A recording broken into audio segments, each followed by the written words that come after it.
పుష్పగుచ్చాలన్నిటికీ స్వాగతం.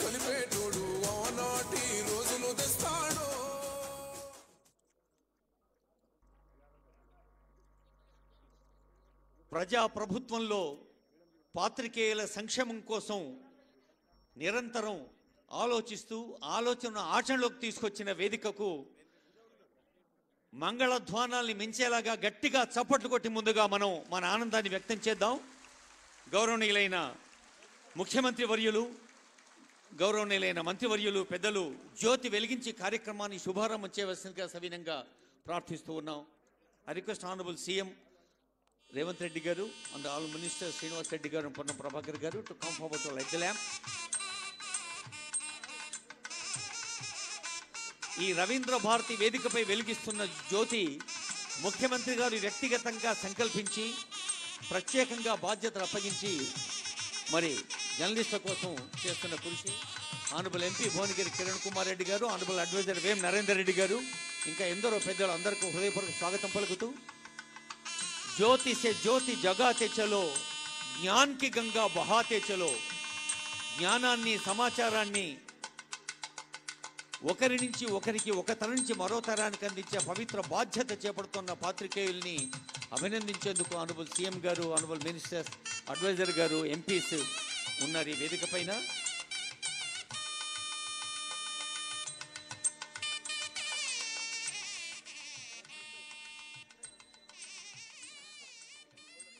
ప్రియతమ ముఖ్యమంత్రి గారు గౌరవనీయులు రేవంత్ రెడ్డి గారు మొన్న జూన్ 2వ తేదీ రాష్ట్రావతరణ దినోత్సవ సందర్భంగా ప్రజాంకితం గావించారు జయ జయ హే తెలంగాణ గీతాన్ని. ఇప్పుడు అందరూ లేచి నిలబడదాం. జయ జయ హే తెలంగాణ.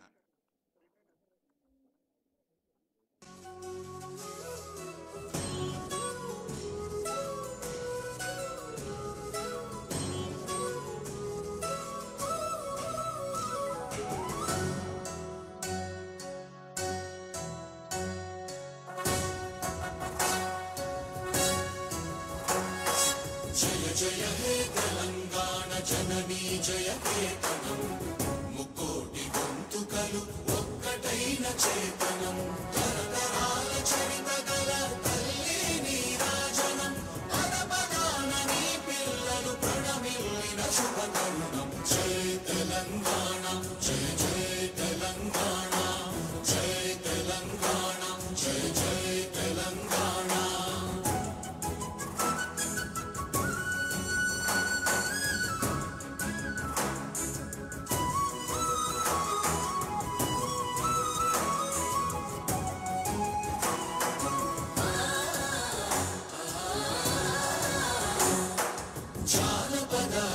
జీవన చావళీలు చాలువాన కవి గాయక వైతాళిక కళల మంజీరాలు, జాతిని జాగృత పరచే గీతాల జనజాతర అనునిత్యము నీ గానం, అమ్మ నీవే మా ప్రాణం. జయ తెలంగాణ జయ జయ తెలంగాణ, జయ తెలంగాణ జయ జయ తెలంగాణ.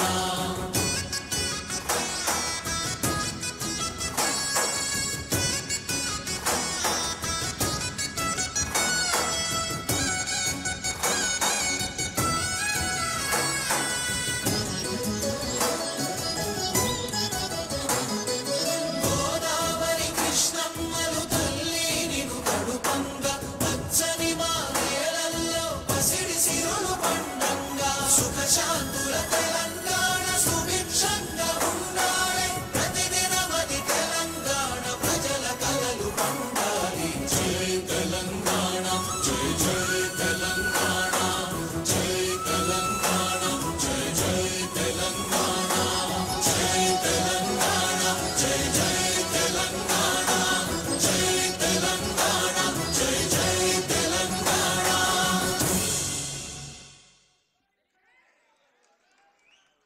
ఈ జనజీవనం జనద్వయ కేతనంగా సాగాలని కాంక్షిస్తోంది పవిత్ర వేదిక.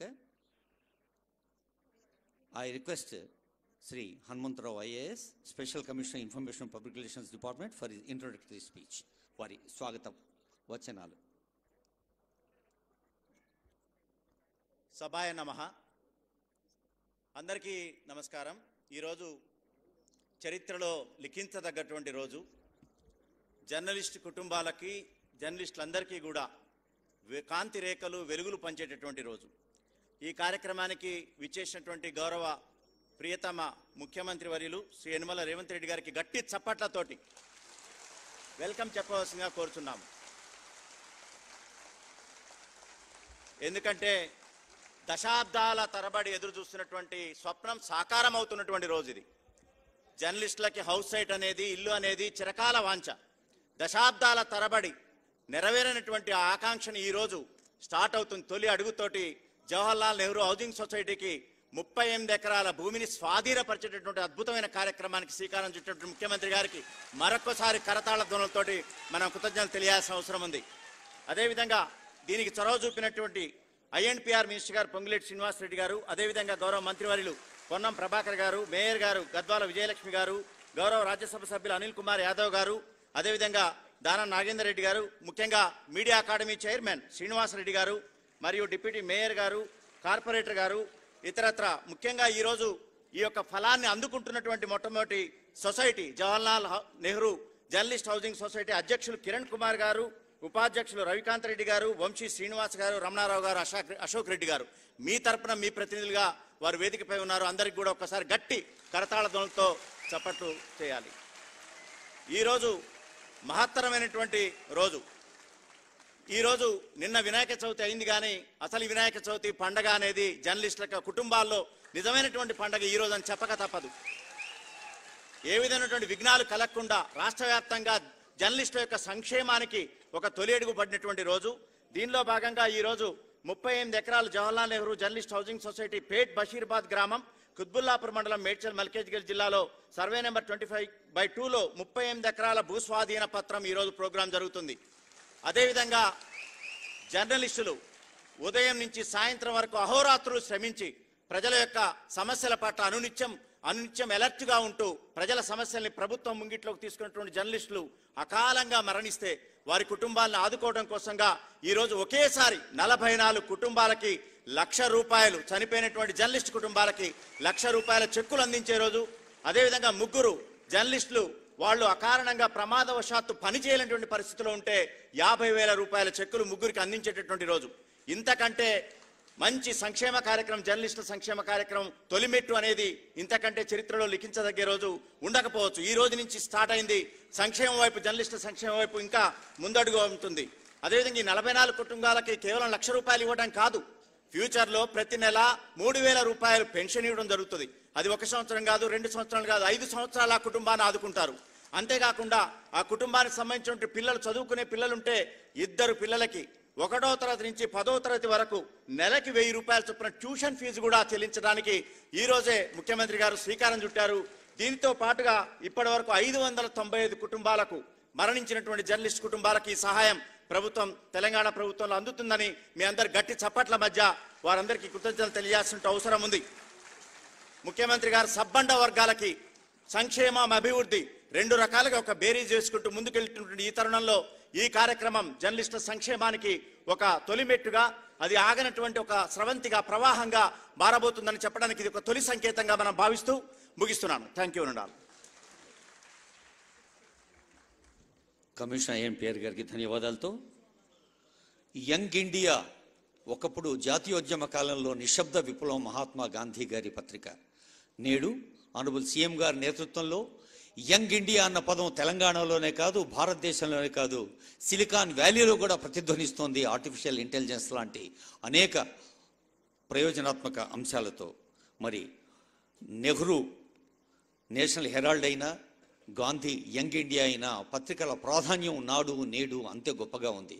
అది గమనించి ముఖ్యమంత్రి గారు పాత్రికేయుల కోసం అనేక అభివృద్ధి సంక్షేమ కార్యక్రమాలతో ముందుకు సాగుతున్నది అనడానికి వేదిక ఉదాహరణ. మరి జనజీవన నాడియా మీడియా అన్న రోజుల్లో ఇప్పుడు మీడియాకు చైర్మన్గా నేతృత్వం వహిస్తున్న వరిష్ఠ పాత్రికేయులు కె శ్రీనివాసరెడ్డి గారి సందేశం.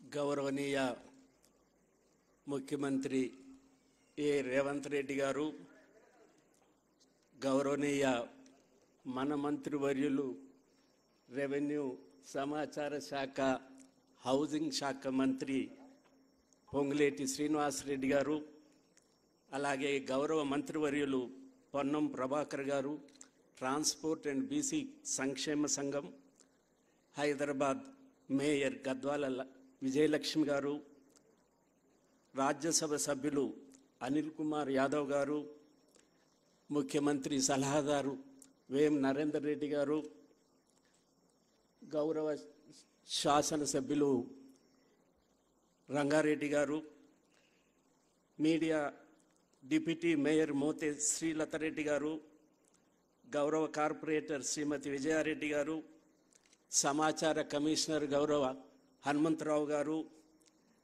జవహర్లాల్ నెహ్రూ సొసైటీ నాయకత్వం కిరణ్ కుమార్, రవికాంత్, వంశీ, రమణారావు, అశోక్ రెడ్డి, ఇతర మిత్రులందరికీ నమస్కారాలు తెలియజేస్తున్నాను. ఇలాంటి సభ పండుగ రోజు ఎప్పుడు వస్తుందా అని చెప్పి దాదాపు 18 సంవత్సరాలుగా ఎదురు చూస్తున్నటువంటి జవహర్లాల్ నెహ్రూ సొసైటీ సభ్యులందరికీ మరింతగా ఆహ్వానం. అలాగే మన తోటి సహచరులు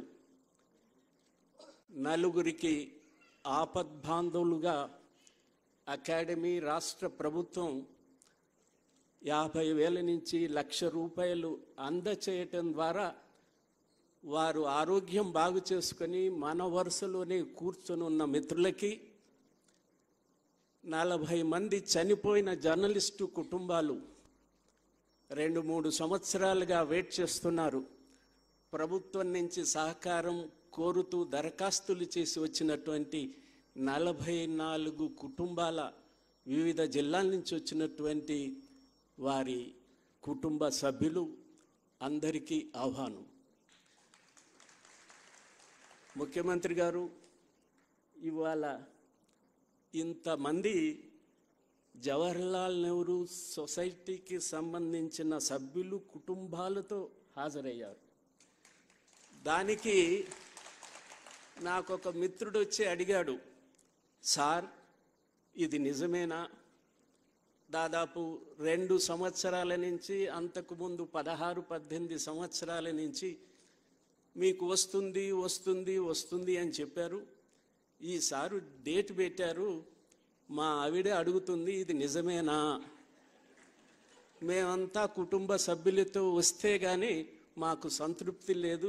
ముఖ్యమంత్రి గారు ఆ కాగితాన్ని ఇస్తుంటే చూడాలని, రెవెన్యూ మంత్రి గారి సమక్షంలో చూడాలని కోరికతో వచ్చిన మిత్రులందరికీ నేను 1-2 విషయాలు మీ దృష్టికి తీసుకురాదలిచాను. వీరితో పాటు ఇక హైదరాబాదులో స్థలాలు లభించని జవహర్లాల్ నెహ్రూ సొసైటీ ద్వారా దాదాపు 1100 మందికి ప్లాట్లు లభించబోతున్నాయి. వీరు కాకుండా ఇంకా హైదరాబాదులో దాదాపు ఒక 3,000 మంది జర్నలిస్టులు దాదాపు 5, 6, 10 సంవత్సరాల నుంచి వెయిట్ చేస్తూ ఉన్నారు. వారికి సంబంధించి జిల్లా కేంద్రాల్లో ఉన్నటువంటి అంత ఒత్తిడి జిల్లా కేంద్రాల్లో లేదు. నేను పరిశీలించిన దాంట్లో హైదరాబాదులో ఉన్నంత ఒత్తిడి జిల్లా కేంద్రాల్లో లేదు. జిల్లా కేంద్రాల్లో పనిచేస్తున్నటువంటి జర్నలిస్టులకి, మండల కేంద్రాల్లో పనిచేస్తున్న వారిది కూడా పెద్ద ఒత్తిడి లేదు. ఎందుకంటే ఆల్టర్నేట్స్ ఉన్నాయి. హైదరాబాదులోనే ఇబ్బంది, స్థలం ఎక్కడా అనేది ఆలోచన చేయాల్సి ఉంది.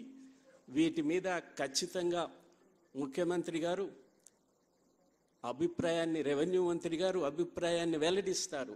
కానీ ఇంతకన్నా పెద్ద సభ, 4 సభ ఈ నెలాఖరులో జరగబోతుంది.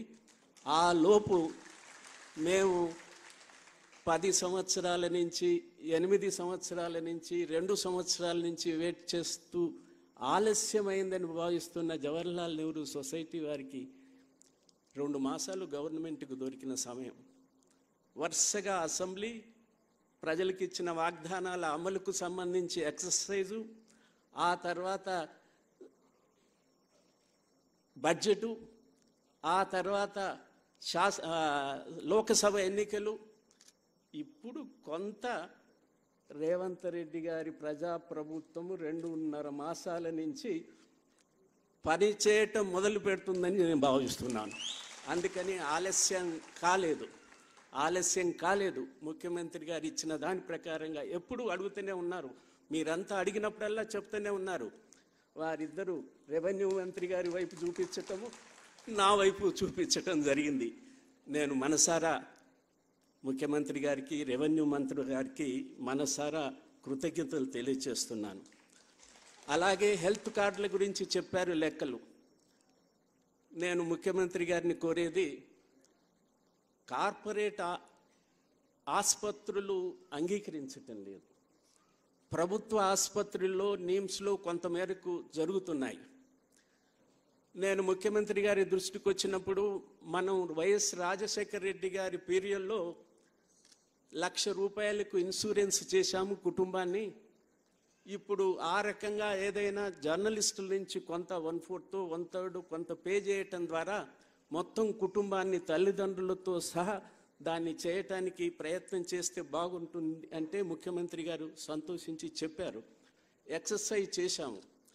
కానీ 25,000 జర్నలిస్టు కుటుంబాలకి 100 కోట్ల రూపాయలు అవుతుంది. ఇది నేను సానుకూలంగా ఎందుకు లేనంటే, మన వాళ్ళు మొత్తము పని చేసిన రోజుల్లో, కార్పొరేట్ ఆసుపత్రులు అంగీకరించిన రోజుల్లో 16 కోట్లకు మించలేదు.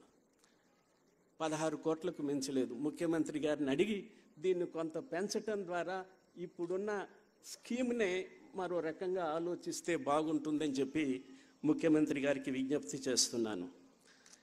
ఇక అక్రిడిటేషన్స్కి సంబంధించి భారతదేశంలో ఎక్కడా లేని విధంగా మన రాష్ట్రంలో 24,000 అక్రిడిటేషన్స్ ఉన్నాయి. అర్హులైన జర్నలిస్టులందరికీ రావాల్సిందే. కానీ ఎక్కడికి వెళ్ళినా అనర్హులైన జర్నలిస్టులు అనేక మంది ఉన్నారని చెప్పి పదే చెప్తున్నారు.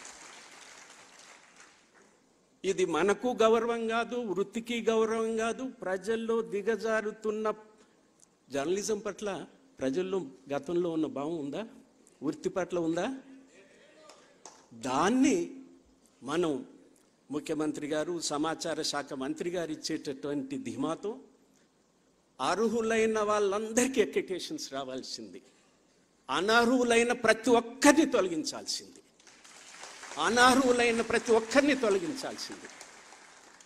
దానికి ఒక ప్రత్యేక కమిటీని వేసి గతంలో రాష్ట్ర ప్రభుత్వము రూపొందించినటువంటి 2016 అక్రిడిటేషన్ రూల్స్ని నేను ఆనాడే అనుకున్నాను చాలా పెద్ద పొరపాటు చేస్తున్నారని. 2 సంఘాలు కోర్టుకు వెళ్ళాయి, హైకోర్టుకి. ఇది ఫండమెంటల్ ప్రాథమిక హక్కులకు వ్యతిరేకమైంది చెప్పి 2 కౌంట్లలో ఈ రూల్స్ను కొట్టేసింది హైకోర్టు. ఇప్పుడు రూల్స్ లేవు. అక్రిడిటేషన్ రూల్స్ మళ్ళీ ఫ్రేమ్ చేయాలా. భాషా ప్రాతిపదికన అక్రిడిటేషన్ల విభజన జరగకూడదు. Fundamental right. భాష, కులము, మతముతో ఉండకూడదుగా. భాషా ప్రాతిపదికగా చేశారు. పత్రికలని సర్క్యులేషన్ ప్రాతిపదికగా విభజించాల్సిందే తప్ప 25,000 సర్క్యులేషన్ లోపు ఉన్న జర్నలిస్టులకి పత్రికకి స్మాల్ న్యూస్ పేపర్ కింద పరిగణిస్తాము. 25,000 పైన 50,000 మధ్య ఉన్నదాన్ని మధ్య తరహా పత్రికలు గుర్తిస్తారు. 50,000కు పైగా 75,000 వరకు పైన ఉన్న పత్రికల్ని బిగ్ న్యూస్ పేపర్స్. ఇది RNI, గవర్నమెంట్ ఆఫ్ ఇండియా తయారు చేసినటువంటి రూల్ ఈ దేశం మొత్తము అమలు అవుతుంది. దాన్ని ఇంకా విభజించడానికి వీల్లేదు. అందువల్ల కొత్త కమిటీ ఈ రూల్స్ను ఫ్రేమ్ చేయటంలో, అక్రిడిటేషన్స్ ఇవ్వటంలో ఖచ్చితంగా అర్హులైన జర్నలిస్టులందరికీ వచ్చేటట్టు ఖచ్చితంగా రూల్స్ ఫ్రేమ్ చేస్తాం. అనర్హులైన ఏ ఒక్క జర్నలిస్టు ఒక్కరు మిగలకూడదు, గౌరవం పోతుంది.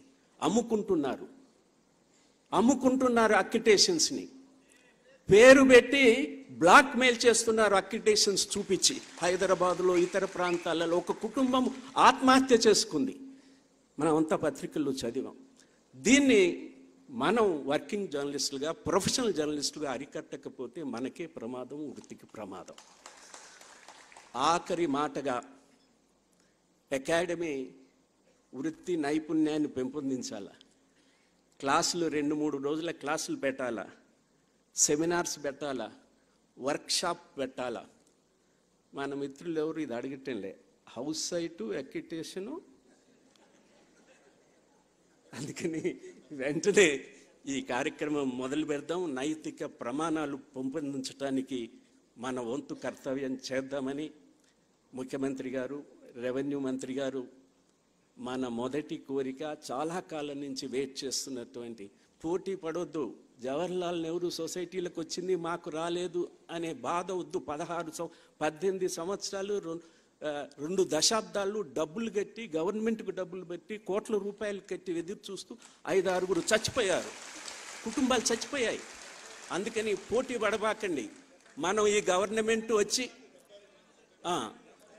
72 మంది చనిపోయారు. సో అందువల్ల వీరికి పోటీ పడి ముఖ్యమంత్రి గారిని, రెవెన్యూ మంత్రి గారిని, పొన్నం ప్రభాకర్ గారిని మాకెప్పుడు అనబాకండి. కొద్దిగా టైం ఇవ్వండి. నెక్స్ట్ 5-6 వేల మందితో జర్నలిస్టులు రాష్ట్ర వ్యాప్త ఒక సభ పెట్టి అక్కడ ముఖ్యమంత్రి గారిని మాకు ఒక సానుకూల ప్రకటన చేయండి అని అడుగుదాం. అందరూ సహకరించాలని చెప్పి కోరుతూ ధన్యవాదాలు. మీడియా అకాడమీ అధ్యక్షులు కె. శ్రీనివాస్ రెడ్డి గారు పెద్దలకు ధన్యవాదాలతో, తెలంగాణ జనసామాన్యానికి ఏ అవసరం ఉన్నా ప్రభుత్వంగా మేము ఉన్నాం అని సేవలో ముందున్న గౌరవ మంత్రివర్యులు పొన్నం ప్రభాకర్ గారి సందేశం.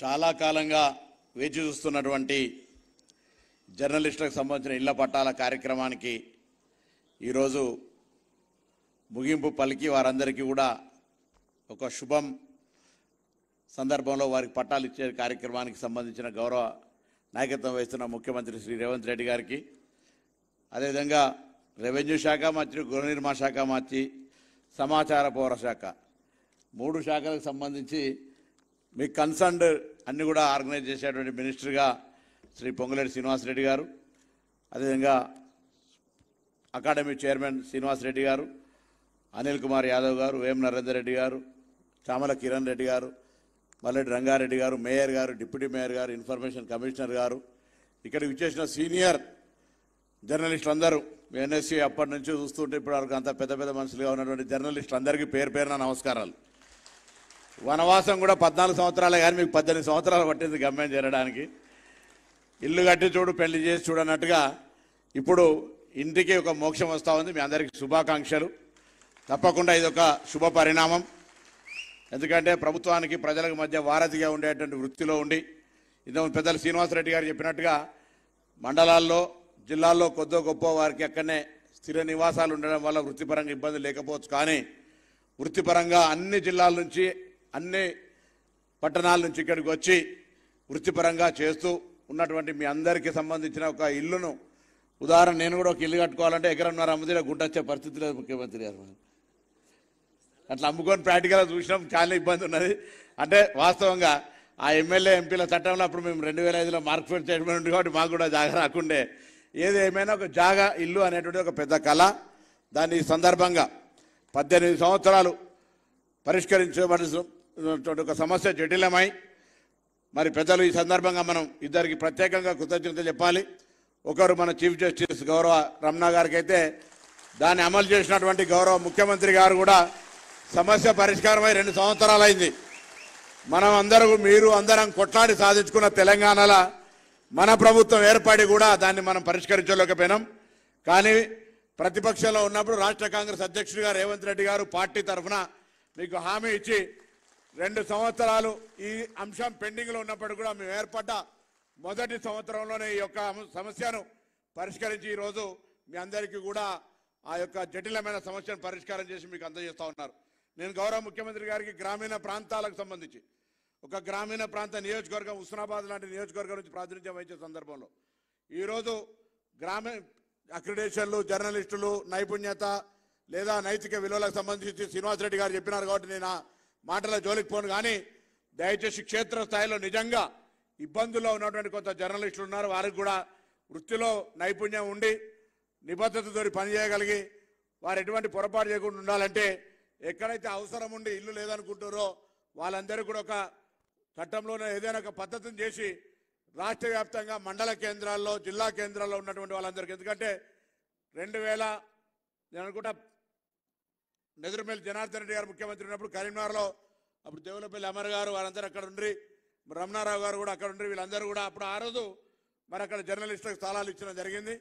అట్లనే ఇప్పుడు కూడా ఒక చరిత్రలో నిలిచిపోవాలనుకుంటే అప్పుడు ఆనాడు జర్నలిస్టుల కాలనీలుగా ఎట్లయితే ఏర్పడ్డాయో రాష్ట్ర వ్యాప్తంగా కాంగ్రెస్ ప్రభుత్వంలో మేమంతా కూడా వినడం, మేము చెప్పిందే మీరు వినాలనేటువంటి మనస్తత్వం ఉండే పార్టీ కాంగ్రెస్ పార్టీ కాదు. ప్రజాస్వామికంగా అందరూ బాగుండాలి, అన్ని వర్గాలు బాగుండాలి, అందరూ బాగుంటేనే ప్రజాస్వామ్యం బాగుంటుంది. ప్రజాస్వామ్యాన్ని నమ్మకంగా రాజ్యాంగాన్ని రక్షించే విధంగా పరిపాలించే పార్టీ కాంగ్రెస్ పార్టీ.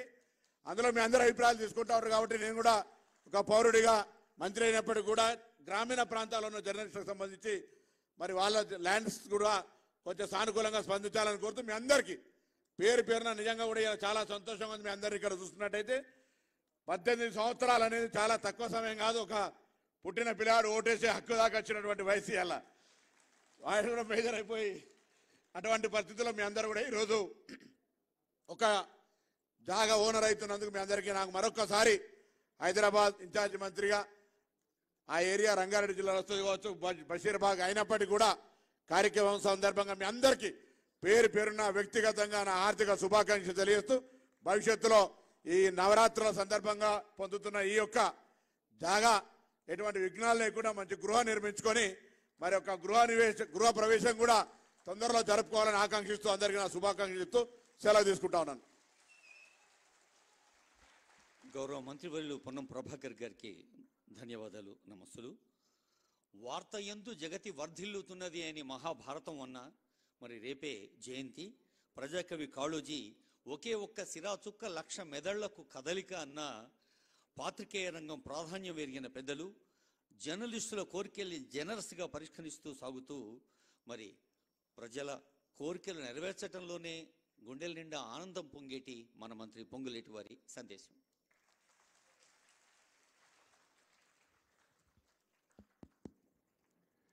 సభకు నమస్కారం.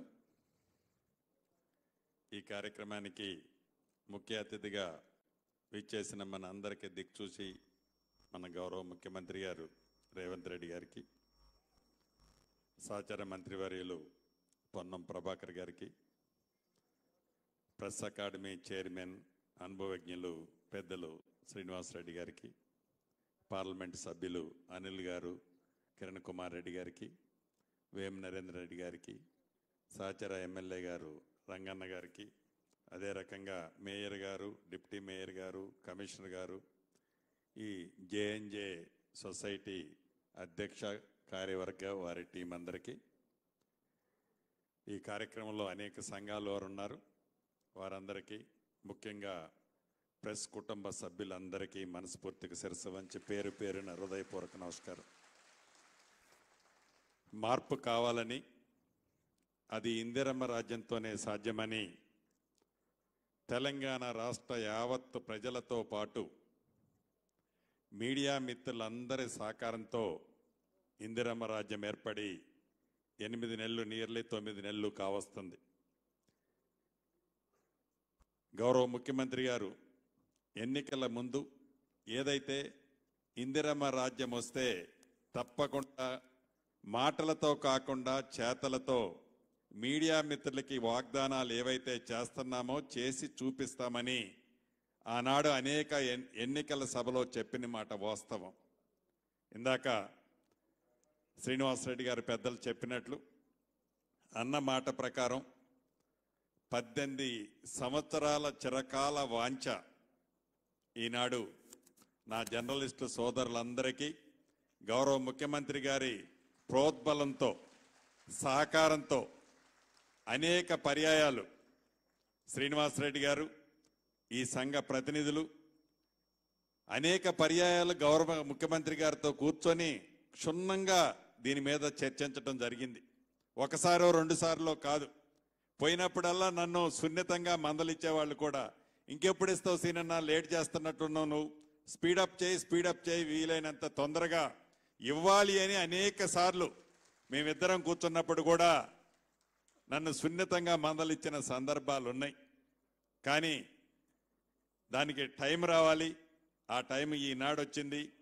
మనస్ఫూర్తిగా మీ అందరి పక్షాన కూడా గౌరవ ముఖ్యమంత్రి గారికి అభినందనలు, కృతజ్ఞతలు కూడా తెలియజేస్తున్నాను. ఈనాడు మీ అందరినీ వెనక చెప్పేది లక్షాధికారులను చేస్తున్నామని. లక్షాధికారులని కాదు, ఈనాడు దీంట్లో సుమారు 1105 మంది సభ్యులు, పెద్ద కోటీశ్వరులు మీరంతా. నాటు లక్షాధికారులు కాదు, మీరంతా ఈనాడు కోటీశ్వరులు.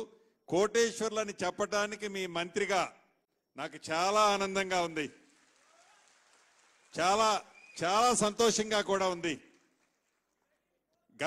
గత ప్రభుత్వంలో ఇది కంపారిజన్ కాదు. గత ప్రభుత్వంలో ముఖ్యమంత్రి గారిని కలవాలి అంటే నెలలు సంవత్సరాల తరబడి మీరందరూ ఎదురు చూసిన సందర్భాలు మర్చిపోలేదు. మీకు గుర్తుంది, నాకు గుర్తుంది. అంతేకాదు, ఏనాడు మీడియా మిత్రులు ఆ ప్రెస్ మీట్ పెట్టినప్పుడు వారికి అనుకూలమైన క్వశ్చన్లు వస్తే తప్ప ఏ మీడియా మిత్రులైనా ఆనాటి ముఖ్యమంత్రి గారిని ఇదేంటి సార్ అని అంటే కూర్చో ఇంకా నేను చెప్పే లాంగ్వేజ్ తక్కువ, ఏదో ఉండే నీ పేపరు ఏంటది ఇట్లా స్టైల్గా అలా ఉండేది. కానీ ఈ ప్రభుత్వం వచ్చిన తర్వాత, పేదోడు ప్రభుత్వం, ఇందిరమ్మ ప్రభుత్వం, గౌరవ ముఖ్యమంత్రి రేవంత్ రెడ్డి గారి నాయకత్వంలోని మనందరి ప్రభుత్వం వచ్చిన తర్వాత స్వేచ్ఛగా ఈనాడు గౌరవ ముఖ్యమంత్రి గారి మీద కానీ, మీ మంత్రిగా నా మీద కానీ, ఇంకా మా సహచర మంత్రులు ఎమ్మెల్యేల మీద కొంతమంది వ్యతిరేకమైన వార్తలు రాసినా, అవి నిజాలు కాకపోయినా అధికారాన్ని ఉపయోగించి ఆ తమ్ముళ్ళని, ఆ కుటుంబ సభ్యులని ఈ ప్రభుత్వం కానీ, వ్యక్తిగతంగా నేను కానీ, ముఖ్యమంత్రి కానీ, మా కేబినెట్ మంత్రులు కానీ, మా శాసనసభ్యులు కానీ ఎక్కడా ఇబ్బంది పెట్టిన సందర్భాలు ఉండవు. స్వేచ్ఛ అంటే అది ఇందిరమ్మ రాజ్యంలోనే సాధ్యం. దానికి మొచ్చు మునకే ఈ ప్రభుత్వం ఫ్రీగా మీకు తోచినది రాయమని స్వేచ్ఛగా ఈ ప్రభుత్వంలో ఈనాడు ఫ్రీగా ఓపెన్గా మీ మనసులోది మీకు తోచింది ప్రజలు ఏం కోరుకుంటున్నారో నిజమేదో. కొన్ని ఎల్లో పేపర్లో ఎల్లో మిత్రులు ఉన్నారు, పింక్ కలర్ మిత్రులు, వాళ్ళు ఏ రకంగా చిత్రీకరిస్తున్నారో చూస్తున్నాం. ఒక అద్భుతమైన కార్యక్రమం హైడ్రా, ఆ హైడ్రాను కూడా ఏ రకంగా చిత్రీకరిస్తున్నారో చూస్తున్నాం. గడిచిన వారం రోజుల నుంచి రాష్ట్ర వ్యాప్తంగా అనేక జిల్లాలు అతలకుతలమవుతున్నాయి వరదలతో. దాంట్లో కూడా రాజకీయ లబ్ధి కోసం ఆ పార్టీ నాయకులు, ఆనాటి ప్రతిపక్ష పెద్దలు మాట్లాడుతుంటే దాన్ని చిత్రీకరించి బొమ్మలు చిత్రాలు ఎలా చూపిస్తున్నారో చూస్తున్నాం. అయినా ఈ ప్రభుత్వం కానీ, ఈ రథసారథి రేవంత్ రెడ్డి గారు కానీ ఎప్పుడు ఏ ఒక్క మీడియా మిత్రుల మీద చిన్న కేసు పెట్టింది కూడా లేదు, భవిష్యత్తులో కూడా ఉండదు. అంతెందుకు, ఇప్పుడు ఈ 1105 మందిలో నాకు తెలిసి వాళ్ళని అభిమానించే వాళ్ళు కూడా కొంతమంది ఉన్నారు. వాళ్ళకి ఇస్తే కుదరదు అని మేము అనలే, ఏమన్నాం. గౌరవ ముఖ్యమంత్రి గారే చెప్పారు, అట్లేమీ లేదు, వాళ్ళు మన తమ్ముళ్ళే, నిజం తెలుసుకుంటారు, నిజంగా వాళ్ళు మన ద్వారా కోటేశ్వరులు ఈ ప్రభుత్వం ద్వారా అవుతున్నప్పుడు తప్పకుండా వాళ్ళలో కూడా పరివర్తన వస్తుంది అని గౌరవ ముఖ్యమంత్రి గారి ఆలోచన. అంటే ఈ ప్రభుత్వం యొక్క ఆలోచన, ఈ ప్రభుత్వం యొక్క పరితనం, ఈ ప్రభుత్వం యొక్క బ్రాడ్ మైండ్ అలా ఉంటది. అదే ఇందిరమ్మ రాజ్యం.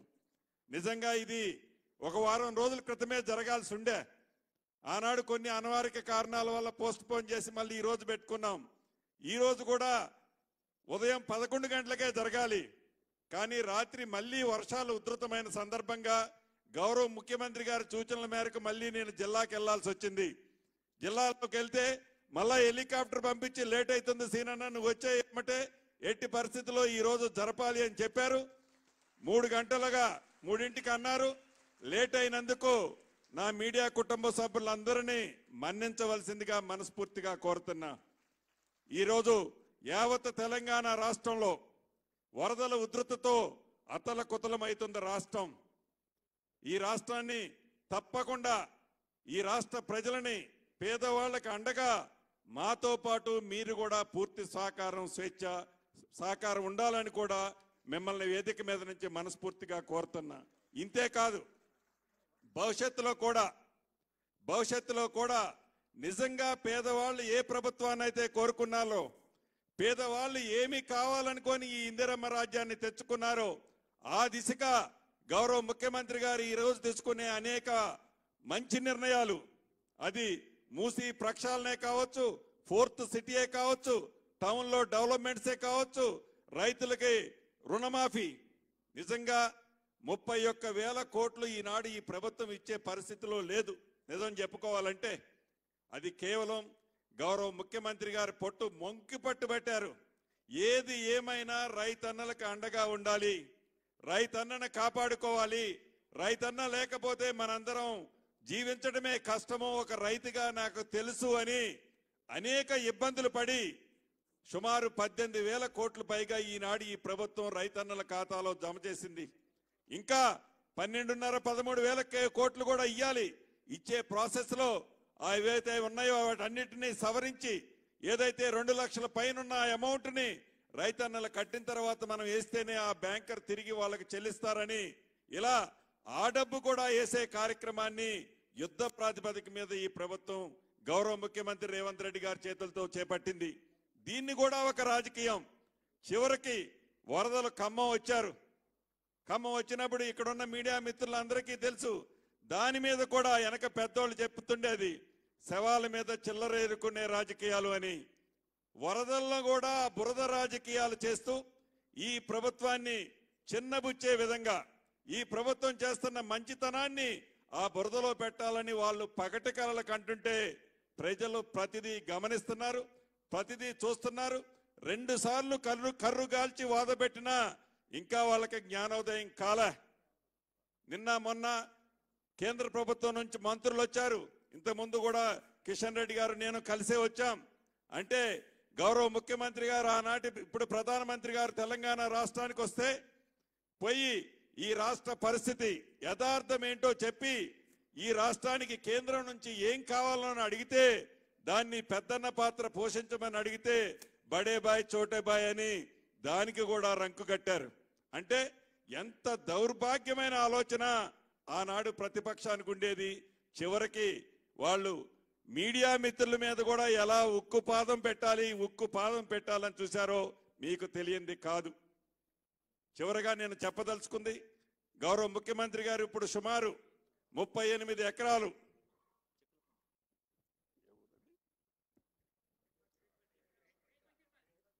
బేగ్ బషీర్ బాగ్ దగ్గర 38 ఎకరాలు 1105 నెంబర్లకి ఇవ్వటం జరిగింది. ఇందాక సభ్యులున్నారు, సుమారు 23-24 వేల మందికి గతంలో కార్డులు ఇచ్చారు. అనేక సార్లు నేను శ్రీనివాసరెడ్డి గారు అనుకున్నాం, కానీ ఇంత పెద్ద ఎత్తున దాంట్లో జెన్యూన్గా ఉన్న వాళ్ళకి, ఎవరైతే జెన్యూన్ జర్నలిస్టులు ఉన్నారో వాళ్ళకి ఇవ్వటానికి ఈ ప్రభుత్వానికి గౌరవ ముఖ్యమంత్రి గారికి కానీ ఈ ప్రభుత్వానికి కానీ ఎటువంటి ఇబ్బంది లేదు. ఆ జెన్యూనిటీని తేల్చాల్సింది ప్రభుత్వ పక్షంలో ఉన్న గౌరవ ముఖ్యమంత్రి గారో మంత్రిగా నేనో కాదు, సభ్యులైన మీరే తేల్చాలి. అది మండల స్థాయి కానీ జిల్లా స్థాయి కానీ ఇంకా హైదరాబాద్ లో కూడా చాలా మంది ఉన్నారు అర్హులైన జర్నలిస్టులు. తప్పకుండా వాళ్ళ ఆరోగ్య కార్డ్స్ విషయంలో కానీ ఇతరత్ర విషయంలో కానీ తప్పకుండా పాజిటివ్గానే థింక్ చేస్తుంది ఈ ప్రభుత్వం. నెగిటివ్ సెకండ్ యాంగిల్లో ఈ ప్రభుత్వం ఎట్టి పరిస్థితుల్లో ఎప్పుడూ థింక్ చేయదు, పాజిటివ్లోనే థింక్ చేస్తుంది.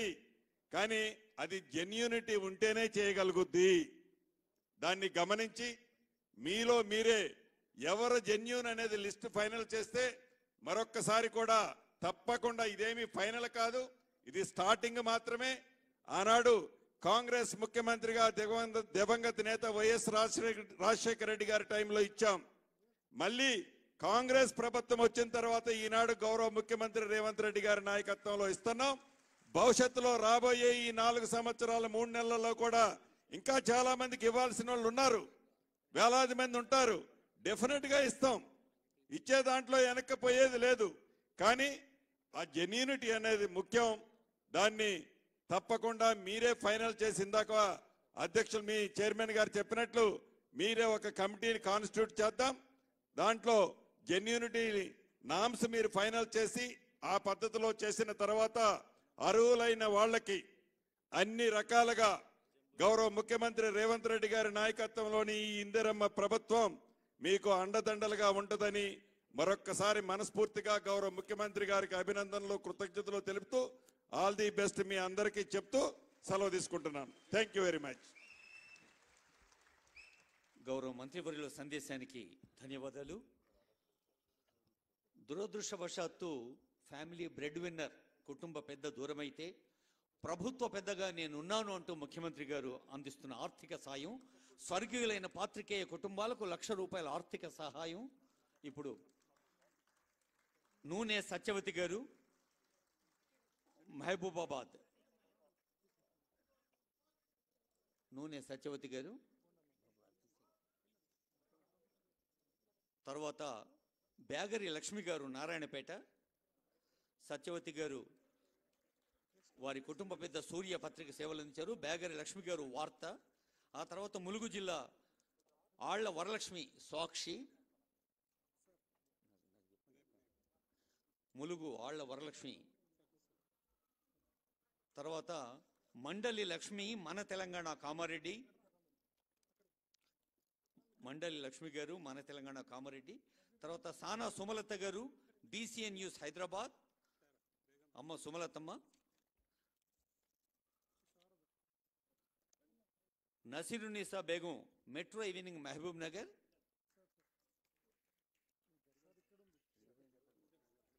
నసీరునిసా బేగం గారు,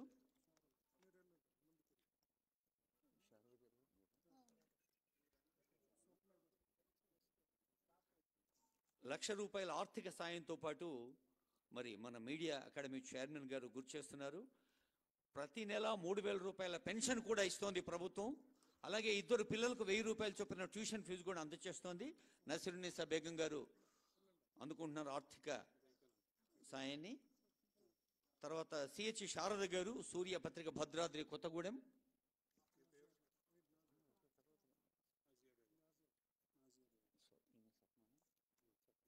శారద గారు తర్వాత స్వప్న గారు, స్వప్న గారు 99 TV పెద్దపల్లి. తర్వాత నజియా బేగం గారు సియాసత్ నాగర్ కర్నూల్.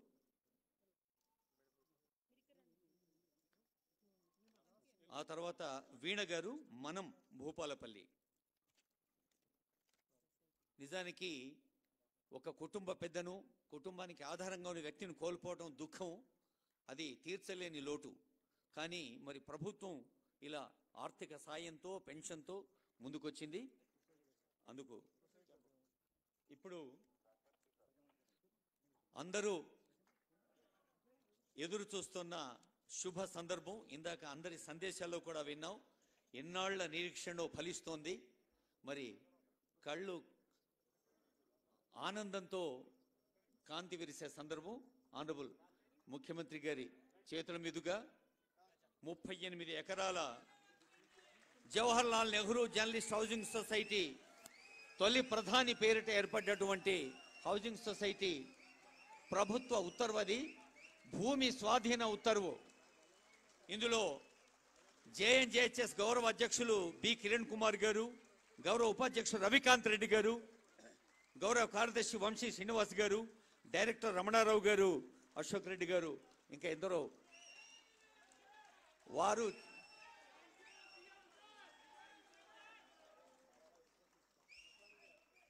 ఇది 38 ఎకరాల భూమి స్వాధీనాన్ని చేసే సర్కులర్ గౌరవనీయులైన ముఖ్యమంత్రి గారు, సమాచార శాఖ మంత్రులు పొంగుల శ్రీనివాస్ రెడ్డి గారు, రవాణా శాఖ మంత్రులు జిల్లా ఇన్ఛార్జ్ మంత్రులు పొన్నం ప్రభాకర్ గారు, ఆనరబుల్ ఎంపీస్ అనిల్ కుమార్ యాదవ్ గారు, చామల కిరణ్ కుమార్ రెడ్డి గారు, ఆనరబుల్ అడ్వైజర్ వేం నరేందర్ రెడ్డి గారు, ఆనరబుల్ ఎమ్మెల్యే మల్రెడ్డి రంగారెడ్డి గారు, ఆనరబుల్ మేయర్ గారు, డిప్యూటీ మేయర్ గారు, ప్రజాప్రతినిధులు అందరి సమక్షంలో ఇది మన పాత్రికేయ మిత్రుల సంస్థ కిరణ్ కుమార్ గారు, రవికాంత్ రెడ్డి గారు, వంశీ శ్రీనివాస్ గారు, రమణారావు గారు, అశోక్ రెడ్డి గారు మీ అందరి పక్షాన అందజేస్తున్న ఆత్మీయ సత్కారం.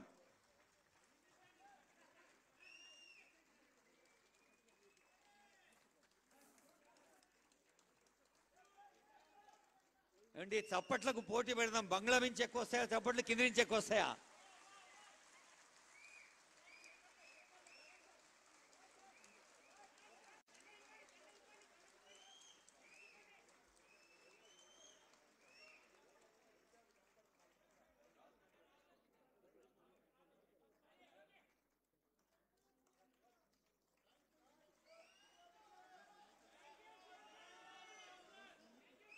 అందరూ లేచి నిలబడి మరి వారి ఆనందాన్ని వ్యక్తం చేస్తున్నారు పైన కింద. Please give a big hand. ఒక మారు అది కోరికలు నెరవేరిన సందర్భంలో వస్తున్న గుండె చప్పుడు. ఆ చప్పట్ల ధ్వానాల మధ్య చీఫ్ ఎగ్జిక్యూటివ్ గా సేవలు అందిస్తున్న జేఎన్జేహెచ్ఎస్ పెద్దలు వంశీ శ్రీనివాస్ గారి స్పందన.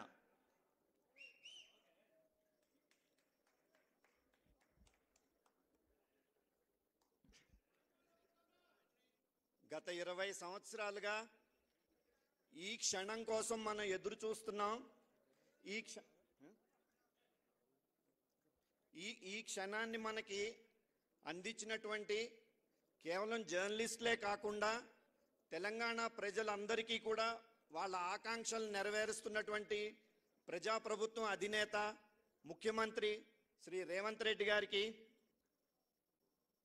మన సొసైటీ విషయంలో ఫస్ట్ నుంచి కూడా చాలా పాజిటివ్ దృక్పథంతోనూ ప్రోయాక్టివ్ అప్రోచ్తో ఈ స్థాయికి తీసుకొచ్చడంలో కీలక పాత్ర వహించినటువంటి రెవెన్యూ మంత్రి శ్రీ పొంగులేటి శ్రీనివాసరెడ్డి గారికి, అలాగే ఈ సొసైటీ పుట్టుక నుంచి ఒక ప్రధానమైనటువంటి పాత్ర పోషించి మనం ఎంతో కష్టాల్లో ఉన్నప్పుడు మీకు మంచి జరుగుతుంది కంగారు పడకండి అని చెప్పి ఎప్పటికప్పుడు ధైర్యం చెప్పి వెన్నంటుండే మనందరి పెద్ద దిక్కు Shri media academy chairman Srinivasa Reddy గారికి, అలాగే ఈ ప్రాసెస్లో ఫస్ట్ నుంచి కూడా మనకి సపోర్ట్ చేసినటువంటి శ్రీనివాసరెడ్డి గారితో ఉన్న అమర్ గారికి, అట్లాగే పొన్నం ప్రభాకర్ గారు మనందరికీ తెలుసు ఒక విద్యార్థి రాజకీయాల నుంచి కూడా అంచెలంచెలుగా ఎదుగుతూ వచ్చారు. ఎన్ఎస్యుఐ ప్రెసిడెంట్ కింద ఉన్నప్పుడు కూడా మనందరం ఇంటరాక్ట్ అయ్యేవాళ్ళం.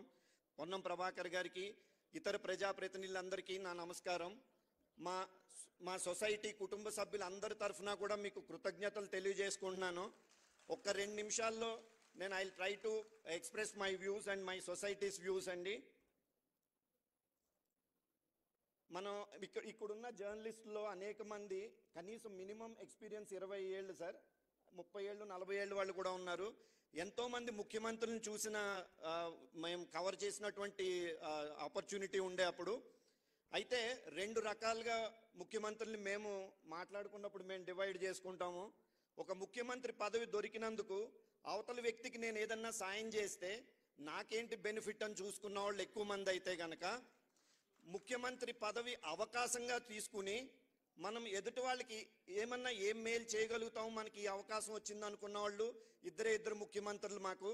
అది ఫస్ట్ వైఎస్ రాజశేఖర రెడ్డి గారు గవర్నమెంట్లో ఉన్నప్పుడు ముఖ్యమంత్రిగా ఉన్నప్పుడు 70 ఎకరాలు ఇవ్వడం జరిగింది అలాట్మెంట్. ఈరోజు మీరు ముఖ్యమంత్రిగా ఉన్నప్పుడు మాకు ఆ ల్యాండ్ని హ్యాండ్ ఓవర్ చేయడం జరిగింది సార్. ఇంకొక మా జర్నలిస్టుల విషయంలో ఒక పెక్యులర్ సిచ్యుయేషన్ ఏంటంటే, నేను చెప్పిన మొదటి కేటగిరీ వాళ్ళందరూ ఏంటంటే వీళ్ళు ఆఫ్టర్ ఆల్ ఎంప్లాయీస్, మేనేజ్మెంట్ ఏం చెప్తే అది రాస్తారు కదా, మనం అటు చూస్తే సరిపోతుందిలే వీళ్ళదేముంది అనుకుని చాలామంది ఆలోచిస్తే, వీళ్ళు పాపం ఎంప్లాయీస్, వాళ్ళు చెప్పిందే చేస్తారు తప్ప వీళ్ళకి ఏమి వ్యక్తిగతంగా ఏముంటాయి, వీళ్ళకి కావాల్సినటువంటి వెల్ఫేర్ని మనం చూసుకుందాం అనుకున్న ముఖ్యమంత్రులు కూడా మీరిద్దరిని మేము డెఫినెట్గా మేము కన్సిడర్ చేస్తాం సార్. అంతేకాకుండా ఎంతో మేము ఎన్నో 2008 నుంచి అంతకుముందు నుంచి కూడా పాటుపడ్డాము. 2008 నుంచి అన్ఫార్చునేట్లీ కోర్టులో పడినప్పుడు బైఫర్కేషన్ వస్తున్నప్పుడు కూడా ఎంతో ఛాంపియన్ అని చెప్పుకున్నటువంటి ముఖ్యమంత్రులందరి దగ్గర కూడా మేము వెళ్ళి అడిగినాము, ఇదేదో మీరు తొందరగా చేస్తే బాగుంటుంది కదా అని. మా దగ్గర అప్పుడు మీరు అర్జెంటుగా డబ్బులు కట్టండి అంటే మేము 12,33,00,000 కట్టినాము. అప్పట్లోనే 2 లక్షల రూపాయలు వసూలు చేయడం అంటే, కొంతమంది భార్యలు పుస్తల తాళ్ళు కూడా మార్టిగేజ్ చేసి కట్టినారు సార్. అయినా కూడా గవర్నమెంట్ తర్వాత బైఫర్కేషన్ తర్వాత మొట్టమొదటి రోజు నుంచి కూడా ఈ సొసైటీని ఎలా డీస్టెబిలైజ్ చేయాలి, లేకపోతే ఈ సొసైటీకి ఇచ్చినటువంటి అలాట్మెంట్ని ఎలా క్యాన్సిల్ చేయాలి మనం. సో అక్కడి నుంచి ఏంటంటే దానికి అనుగుణంగా ఉండడం కోసం ఒక రంగుల కళ చూపెట్టడాలు ఇవన్నీ కూడా జరిగినాయి. 2017లో మొట్టమొదటిగా మేము లీగల్గా ఒక విజయాన్ని సాధించడం జరిగింది. నేను ఇక్కడ చెప్పింది మీరు కొంచెం జాగ్రత్తగా వినాలి. It is a cultural shock మాకు. ఎందుకంటే మేము ఇది పట్టుకుని వెళ్ళిన తర్వాత ముఖ్యమంత్రి కార్యదర్శి గారు ఒక మాట చెప్పారు, ఇక్కడ ఫైల్ మూవ్మెంట్ అన్నది, ఫైల్ సర్క్యులేషన్ అన్నది ఉండదు, ముఖ్యమంత్రి గారు ఏదన్నా ఫైల్ తీసుకురమ్మంటేనే మేము తీసుకెళ్లి సంతకం పెట్టించుకుంటామని చెప్పడం జరిగింది. అంటే ఒక గవర్నెన్స్ అన్నది, ఫైల్ సర్క్యులేషన్ అన్నది నేను ఎందుకన్నది మళ్ళీ తర్వాత చెప్తాను మీకు. అయితే అప్పటి నుంచి కూడా దీన్ని ఏదోలాగా దీన్ని అలాట్మెంట్ క్యాన్సిల్ చేయడానికి ప్రయత్నాలు జరిగినప్పుడు కూడా మేము లీగల్గాను, అలాగే కొంతమంది సభ్యులు సహనం ఇది కరెక్ట్ కాదని చెప్పి ఒక మార్గంలో మిమ్మల్ని అప్పుడు అపోజిషన్లో ఉన్నప్పుడు మిమ్మల్ని కలవడం కూడా జరిగింది, మీకు దాన్ని ఎక్స్ప్లెయిన్ చేయడం జరిగింది. మీరు ఆ రోజు ఒక మాట ఇచ్చారు, నేను మేనిఫెస్టోలో పెడతానని చెప్పి మేనిఫెస్టోలో పెట్టడం జరిగింది. అయితే మీ అందరూ మీకు సతీ లీలావతి అని ఒక సినిమా వచ్చింది, ఒక 2 నిమిషాలు చెప్తాను సార్, మీరు ఏమనుకోవద్దు టైం తీసుకుంటున్నానని. అందులో ఏంటంటే కమల్ హాసన్ వాళ్ళ ఫ్రెండ్ భార్య, నా భర్త రావట్లేదు ఇంటికి, దసరా వెళ్ళిపోయిందంటే ఆయన చెప్తాడనమాట, పర్వాలేదు దీపావళికి వచ్చేస్తాడులేమ్మా అని. అరే దీపావళికి రాలేదన్నా అంటే, ఒకవేళ రాపోతుంటే అయితే సంక్రాంతి ఉంది కదా అంటాడు అనమాట. అట్లాగా అనేక సంక్రాంతులు, అనేక దీపావళులు, అనేక దసరాలు, అనేక ఉగాదులు వెళ్ళిపోయినాయి తప్ప మా అంశం అట్లాగే ఉండిపోయింది సార్ అప్పట్లో. అయితే చివరి దశకు వచ్చేటప్పటికి ఏమైందంటే, ఎందుకు ఇవ్వాలి, నాకు వ్యతిరేకంగా రాసేటప్పుడు మేము బరాబర్ ఇవ్వను కాక ఇవ్వనన్న స్థాయికి ఆ అంశం వెళ్ళిపోయింది. అయితే ఈరోజు నేను ఈ సభాముఖంగా వాళ్ళకి చాలా వినమ్రతతో చెప్పదలుచుకుంది ఏంటంటే, ఈ ప్రభుత్వంలో వాళ్ళ సొంత పార్టీ పత్రికలైనటువంటి 2 పత్రికలు, ఇంగ్లీష్ తెలుగు పత్రికలకు సంబంధించిన అనేక మంది జర్నలిస్టులు కూడా ఈరోజు ఈ బెనిఫిట్ని పొందుతున్నారు సార్. వాళ్ళకి ఈ బెనిఫిట్ని ఆయన చెప్పిన పారామీటర్ తోటి డినై చేయడం అయితే జరగదు సార్. ఈ ప్రజాప్రభుత్వంలో భాగంగా జరిగివే సార్ అవి. అవును సార్, అంటే నేను నేమ్స్ అవి తీసుకోదలుచుకోలేదు. సో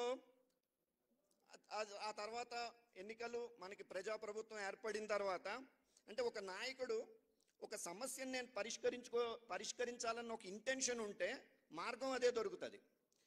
ఫస్ట్ 1 వీక్ 10 డేస్లోనే మేము వెళ్ళి కలిసినప్పుడు ఒకటే మాట చెప్పారు, అందరికీ నేను 100 రోజులు ప్రణాళిక పెట్టినప్పుడు మీ సమస్య పరిష్కారాన్ని కనుగొనడానికి కూడా నేను ఈ 100 రోజుల్లో ఒక మార్గాన్ని నేను కనుక్కుంటానని చెప్పినారు. With in 100 days media academy chairman Srinivas Reddy గారిని వేయడమే కాకుండా ఆయనకి ఈ బాధ్యతను అప్పగించారు. తర్వాత మళ్ళీ మేము కలిసినప్పుడు కూడా ఆయన ఒకటే అన్నారు, ఇద్దరు శ్రీనివాస్ రెడ్డి గారు మినిస్టరు అండ్ మన మీడియా అకాడమీ చైర్మన్, వాళ్ళిద్దరూ వస్తే నేను ఒక్క నిమిషంలో వాళ్ళు ఒక సొల్యూషన్ పట్టుకొస్తే నేను సంతకం చేసి పెడతానని చెప్పినారు. నేను ఇందాక చెప్పిన గవర్నెన్స్ గురించి, ప్రాసెస్ గురించి, ఫైల్ సర్క్యులేషన్ అన్నది ముఖ్యమంత్రి గారు పిలిస్తే వెళ్ళడం కాదు, అది ఒక రొటీన్ ప్రాసెస్ అని నమ్మిన ప్రభుత్వం కాబట్టే, అదేవిధంగా ముఖ్యమంత్రి గారి దగ్గరికి వెళ్ళినప్పుడు ఆయన ఒక్క నిమిషంలోనే ఆ సంతకం పెట్టి మనకి ఈరోజు ఇంత ఆనందంగా మనం ఉండడంలో ఆయన ఇట్స్ ఎన్ ఎమోషనల్ మూమెంట్. మా ఫ్యామిలీ మెంబర్స్ అందరం కూడా మీకు రుణపడి ఉంటాం సార్.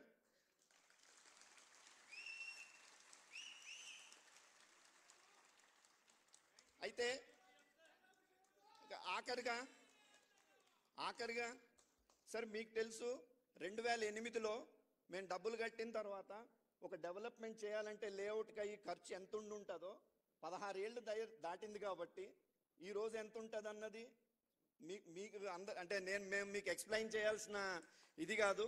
అట్లాగే మాకు ఒక దురదృష్టం ఏంటంటే ఒక స్థలంలో చాలా ఎక్కువ 4 లక్షల క్యూబిక్ మీటర్స్ రాక్ ఉంది సార్. అప్పుడు కూడా ఏంటంటే ఒక బ్యూరోక్రటిక్ దానికి మేము కొంత బలవడం జరిగింది. వీళ్ళకి ఇక్కడ ఇస్తే కనుక మనతో పాటు ఇస్తే వీళ్ళు ఒక అంతస్తు కడితే మళ్ళీ మన మీద పేపర్లో రాస్తారు, ఫోటోలు తీసని తీసుకెళ్ళి అప్పుడున్న చీఫ్ సెక్రటరీ గారు మమ్మల్ని ఎక్కడో వేరే చోట ఇవ్వడం జరిగింది. సో మేము కొంత అక్కడ డిసడ్వాంటేజ్ ఉంది సార్. మీరు ఇదే పెద్ద మనసు చూపెట్టుకుని ఈ లేఅవుట్ డెవలప్మెంట్ విషయంలో కానీ ఇతర ప్రొసీజరల్ ఇష్యూస్లో కానీ అంటే ఎక్కడ మేము, ఎందుకంటే సార్ ఈ పాండమిక్ వచ్చిన తర్వాత చాలా మందికి ఉద్యోగాలు పోయినాయి సార్. ఈవెన్ ఉద్యోగాల్లో కూడా meagre salary sir. And one more thing ఏంటంటే ఒక 70 మంది దాకా చనిపోవడం జరిగింది సార్. సో ఈ ఆర్థిక లిమిటేషన్స్ ఆసక్తతను మీరు దృష్టిలో పెట్టుకుని మాకు తప్పనిసరిగా మీరు మళ్ళీ మీ దగ్గరకు వస్తాం. ఎందుకంటే మనిషి ఆశాజీవి, ఇచ్చిందంత తృప్తి పడకుండా ఇంకొంత మళ్ళీ మీ దగ్గరికి వచ్చి చేస్తాం మేము. Thank you so much sir. Thank you once again everybody. Thank you all. Thank you sir.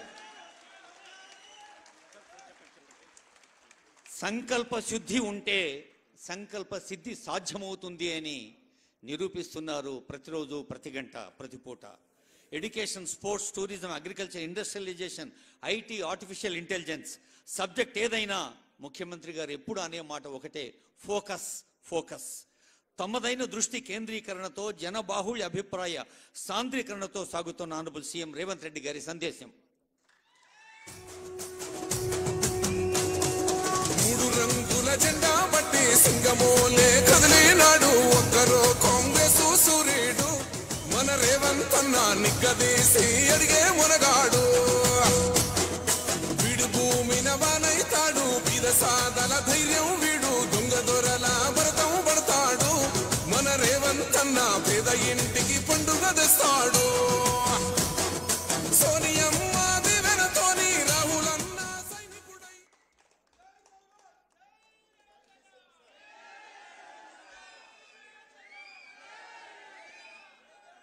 మిత్రులారా, ఇప్పుడు తెలంగాణ సోదర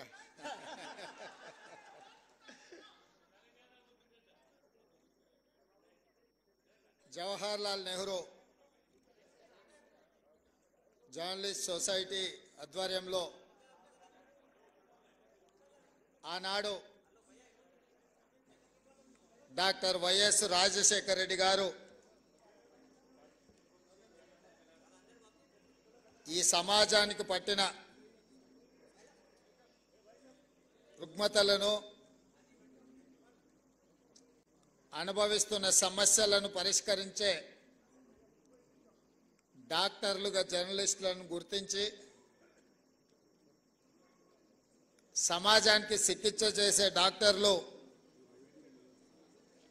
అనారోగ్యానికి, నిర్లక్ష్యానికి గురైతే అది సమాజానికి నష్టము అన్న ఆలోచనతో ఆనాడు జర్నలిస్ట్ మిత్రులందరికీ కూడా ఇంటి స్థలాలు కేటాయించాలని డాక్టర్ వైఎస్ రాజశేఖర రెడ్డి గారు, శ్రీమతి సోనియా గాంధీ గారి నేతృత్వంలో నిర్ణయం తీసుకోవడం జరిగింది. సరే, ఆనాటి నుంచి ఈనాటి వరకు జరిగిన పరిణామాలు నేను పెద్దగా వివరించదలసిన అవసరం లేదు, మీకు అందరికీ తెలుసు. కానీ ఈరోజు ఒక పండగ వాతావరణంలో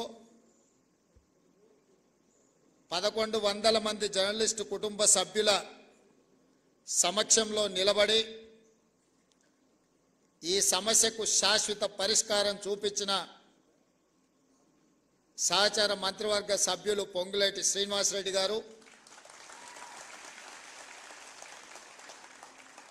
అదేవిధంగా కార్యక్రమంలో పాల్గొన్న సహచార మంత్రివర్గ సభ్యులు పొన్నం ప్రభాకర్ గారు, మేమందరం గౌరవించి ప్రభుత్వం ఏర్పడ్డ తర్వాత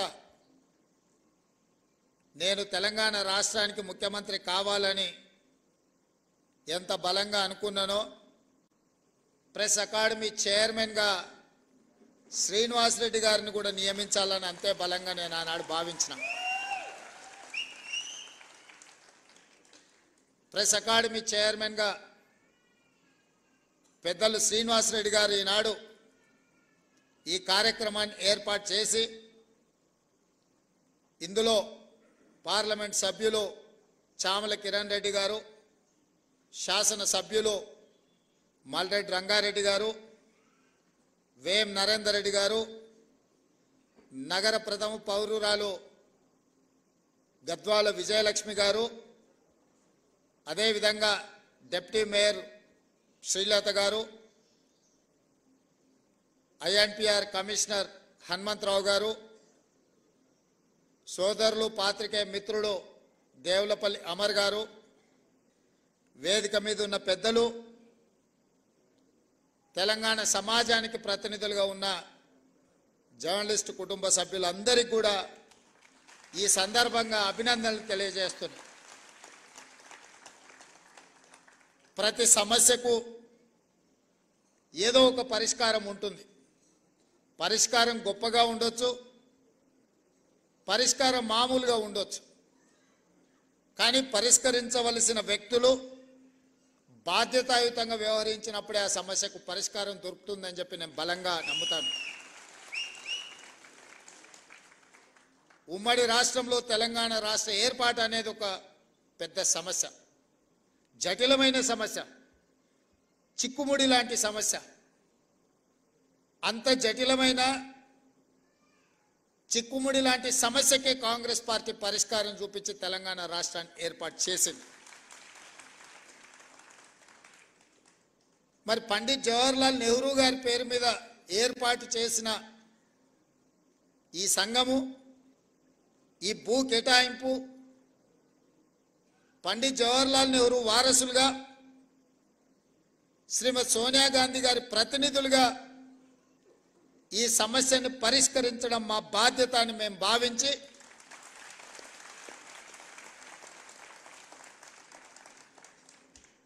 మా మిత్రుడు శ్రీనివాసరెడ్డి గారు 2 శాఖలు వారు కోరుకోలేదు. రెవెన్యూ శాఖ వారు కోరుకోలేదు, ఐఎండ్పిఆర్ శాఖ వారు కోరుకోలేదు. ఈ రెండింటిని నేనే వారిని తీసుకోవాలని చెప్పి ఢిల్లీలో చెప్పి వారికి శాఖలను కేటాయించింది. వారు ఆ 2 శాఖలను ఉపయోగించి ఈరోజు మీ సమస్యకు పరిష్కారం చూపించారు.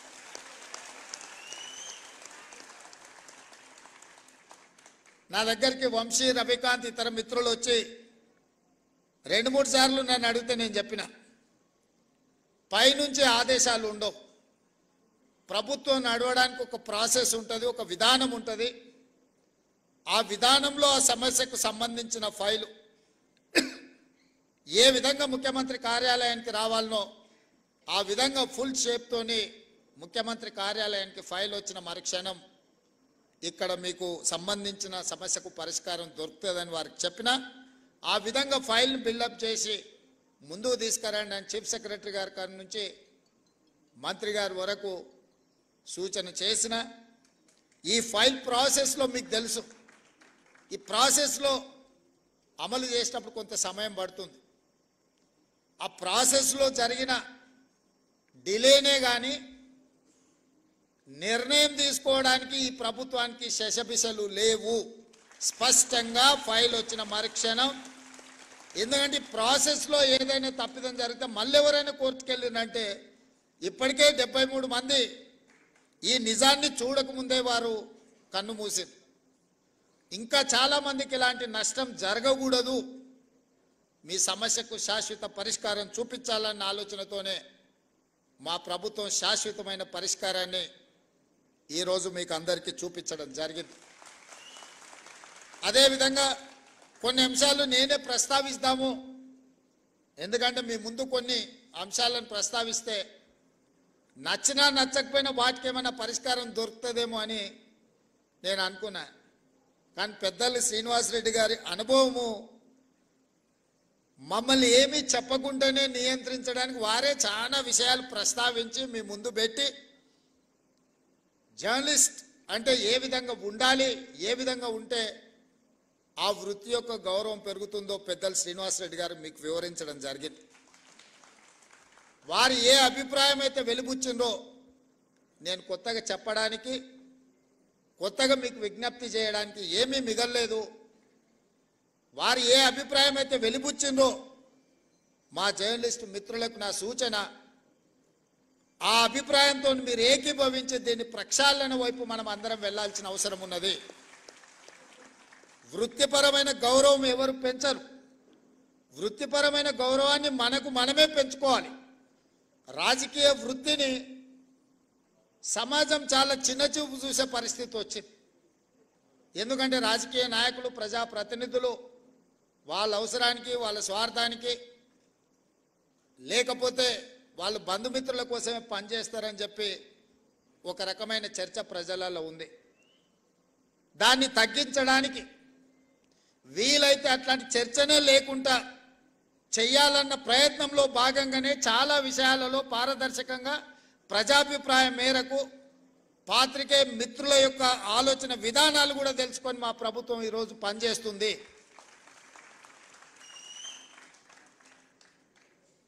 వ్యవస్థల మీద నమ్మకం పెంచాలి అన్నదే మా యొక్క ఆలోచన. ఈ వ్యవస్థలలో ఒక భాగం జర్నలిజం. నేను ఒకటి రెండు విషయాలు జస్ట్ అవుటర్ లైన్ టచ్ చేసి వదిలేస్తా. గతంలో శాసనసభ జరిగినప్పుడు జర్నలిస్టులను ఎవరిని లోపలికి రానిచ్చాలన్నా చాలా ఇబ్బందికరమైన పరిస్థితులు. ముఖ్యమంత్రి కార్యాలయం దిశగా దేవుడెరుగు గేట్ లోపలికి రావాలంటే కూడా ఎన్నో నిబంధనలు, నియంత్రణలు ఉండే. నేను వచ్చిన వెంబడే స్పీకర్ గారికి రిక్వెస్ట్ నేను చేసిన, మీరు చేయలా, మీ మిత్రులకు కూడా అడిగిన. గతంలో ఉమ్మడి రాష్ట్రంలో ఉన్నప్పుడు అసెంబ్లీ మీడియా కమిటీ అని జర్నలిస్టుల నుంచి ఒక కమిటీ వేసుకొని ఆ కమిటీనే ఏ రకంగా అసెంబ్లీ పాసులు ఇవ్వాలనో వాళ్ళే స్పీకర్ గారితో చర్చించి ఒక నిర్ణయం తీసుకునేది. ఈ మధ్యలో మేము అనుమతిస్తే ఒకే పత్రికకు, ముఖ్యంగా పొలిటికల్ పార్టీ ఓన్డ్ మీడియా, రాజకీయ పార్టీలు వాళ్ళ విధానాలను చెప్పుకోవడానికి ఒకప్పుడు పత్రికలను పెట్టుకున్నారు. అంటే సిద్ధాంతపరమైన వైరుధ్యాలు ఉన్నప్పుడు సిద్ధాంత భావవ్యాప్తి కోసము ఆనాడు రాజకీయ పార్టీలు వాళ్ళ సిద్ధాంతాలను ప్రజలకు వివరించడానికి, ప్రజల్ని ఆ సిద్ధాంతం వైపు ఆకర్షితులను చేయడానికి, ఆ సిద్ధాంతం ద్వారా సమాజానికి మేలు జరగడానికి ఆనాడు రాజకీయ పార్టీలు పత్రికలను పెట్టుకున్నారు. దాంట్లో ప్రథమ కోవాలో కమ్యూనిస్టు సోదరులు వస్తారు. వాళ్ళు ఏ రోజు కూడా సిద్ధాంతపరమైన అంశాలనే ఆ పత్రికలలో రాసేవాళ్ళు, క్రోడీకరించేవాళ్ళు, విశ్లేషించేవాళ్ళు. సమాజంలో ఉన్న సమస్యను ప్రజల యొక్క కోణంలో అందులో రాసేవాళ్ళు. ఎప్పుడు కూడా కమ్యూనిస్టు సోదరుల నేతృత్వంలో ఉన్న పత్రికల మీద తీవ్రమైన ఆరోపణలు కానీ, అభ్యంతరాలు కానీ ఎప్పుడు వ్యక్తం అయ్యేటివి కావు. మేము చాలా సందర్భాలలో ఆ జర్నలిస్టు కలిస్తే కూడా వాళ్ళతో సమాచారాన్ని, వాళ్ళ అవగాహనను, వాళ్ళ విశ్లేషణను మేము అడిగి తెలుసుకునేటోళ్ళం. జర్నలిస్ట్గా కార్డ్ హోల్డర్స్ ఉన్నోళ్ళు అందులో జర్నలిస్ట్గా పనిచేసేది. అందులో పనిచేసిన వాళ్ళ తర్వాత కమర్షియల్ పత్రికలకు వచ్చిన కార్డ్ హోల్డర్స్ కొంత వాళ్ళ గౌరవాన్ని కాపాడుకునే ప్రయత్నం చేసేటోళ్ళు. ఆ తర్వాత పరిణామ క్రమంలో వచ్చిన పరిస్థితుల్లో రాజకీయ పార్టీలు ప్రారంభించుకున్న పత్రికలు కార్యకర్తలుగా మారితే పర్వాలేదు, నాకేం అభ్యంతరం లేదు. వాళ్ళని కార్యకర్తలుగా మేము భావించి సరే ఆ పార్టీ కార్యకర్తలు ఏదో ఒక రూపంలో ఇక్కడికి వచ్చినారు. కానీ ఉన్మాదంతో ఎట్టి పరిస్థితుల్లో ప్రెస్ మీటో లేకపోతే అక్కడ జరుగుతున్న కార్యక్రమాలని డిస్టర్బ్ చేయాలన్న ఆలోచనతో వ్యవహరించే పరిస్థితులు ఈరోజు వచ్చినాయి. దీన్ని మనం ఏ రకంగా ఎదుర్కోవాలనో మీరు చెప్పాలి. ఈరోజు సమాజంలో కొత్తగా వచ్చిన సమస్య ఇది. రాజకీయ పార్టీలు పెట్టుకున్న పత్రిక యొక్క పాత్రికేయులు అందరన్నే నన్ను, అందులో కొందరు, ఏ వర్గంలో అయినా కొందరు చేసే పనే అందరికీ అంటుకుంటుంది. అందరు ఆ విధంగా ఉన్నారని నేను అనడం లేదు.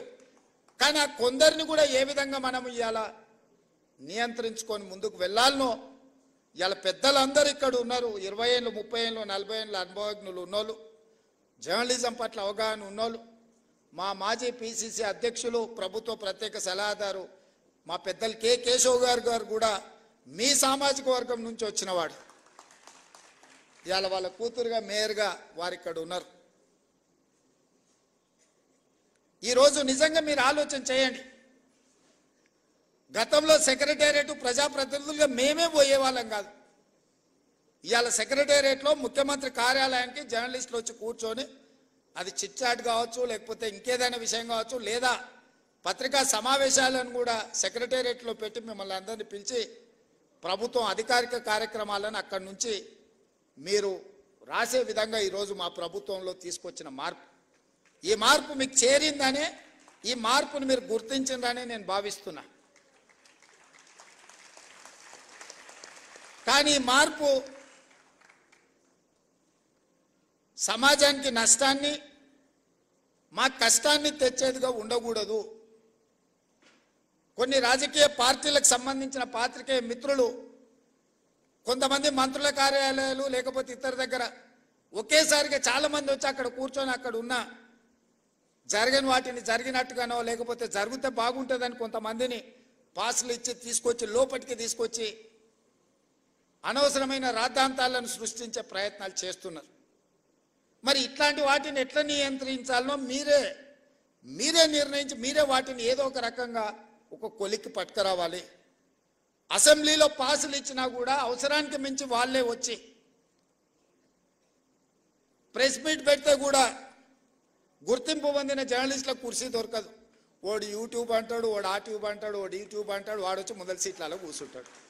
వాళ్ళు ఏం అడుగుతారో వాళ్ళకి మేము ఏం చెప్పాలో మాకు అర్థం కాదు.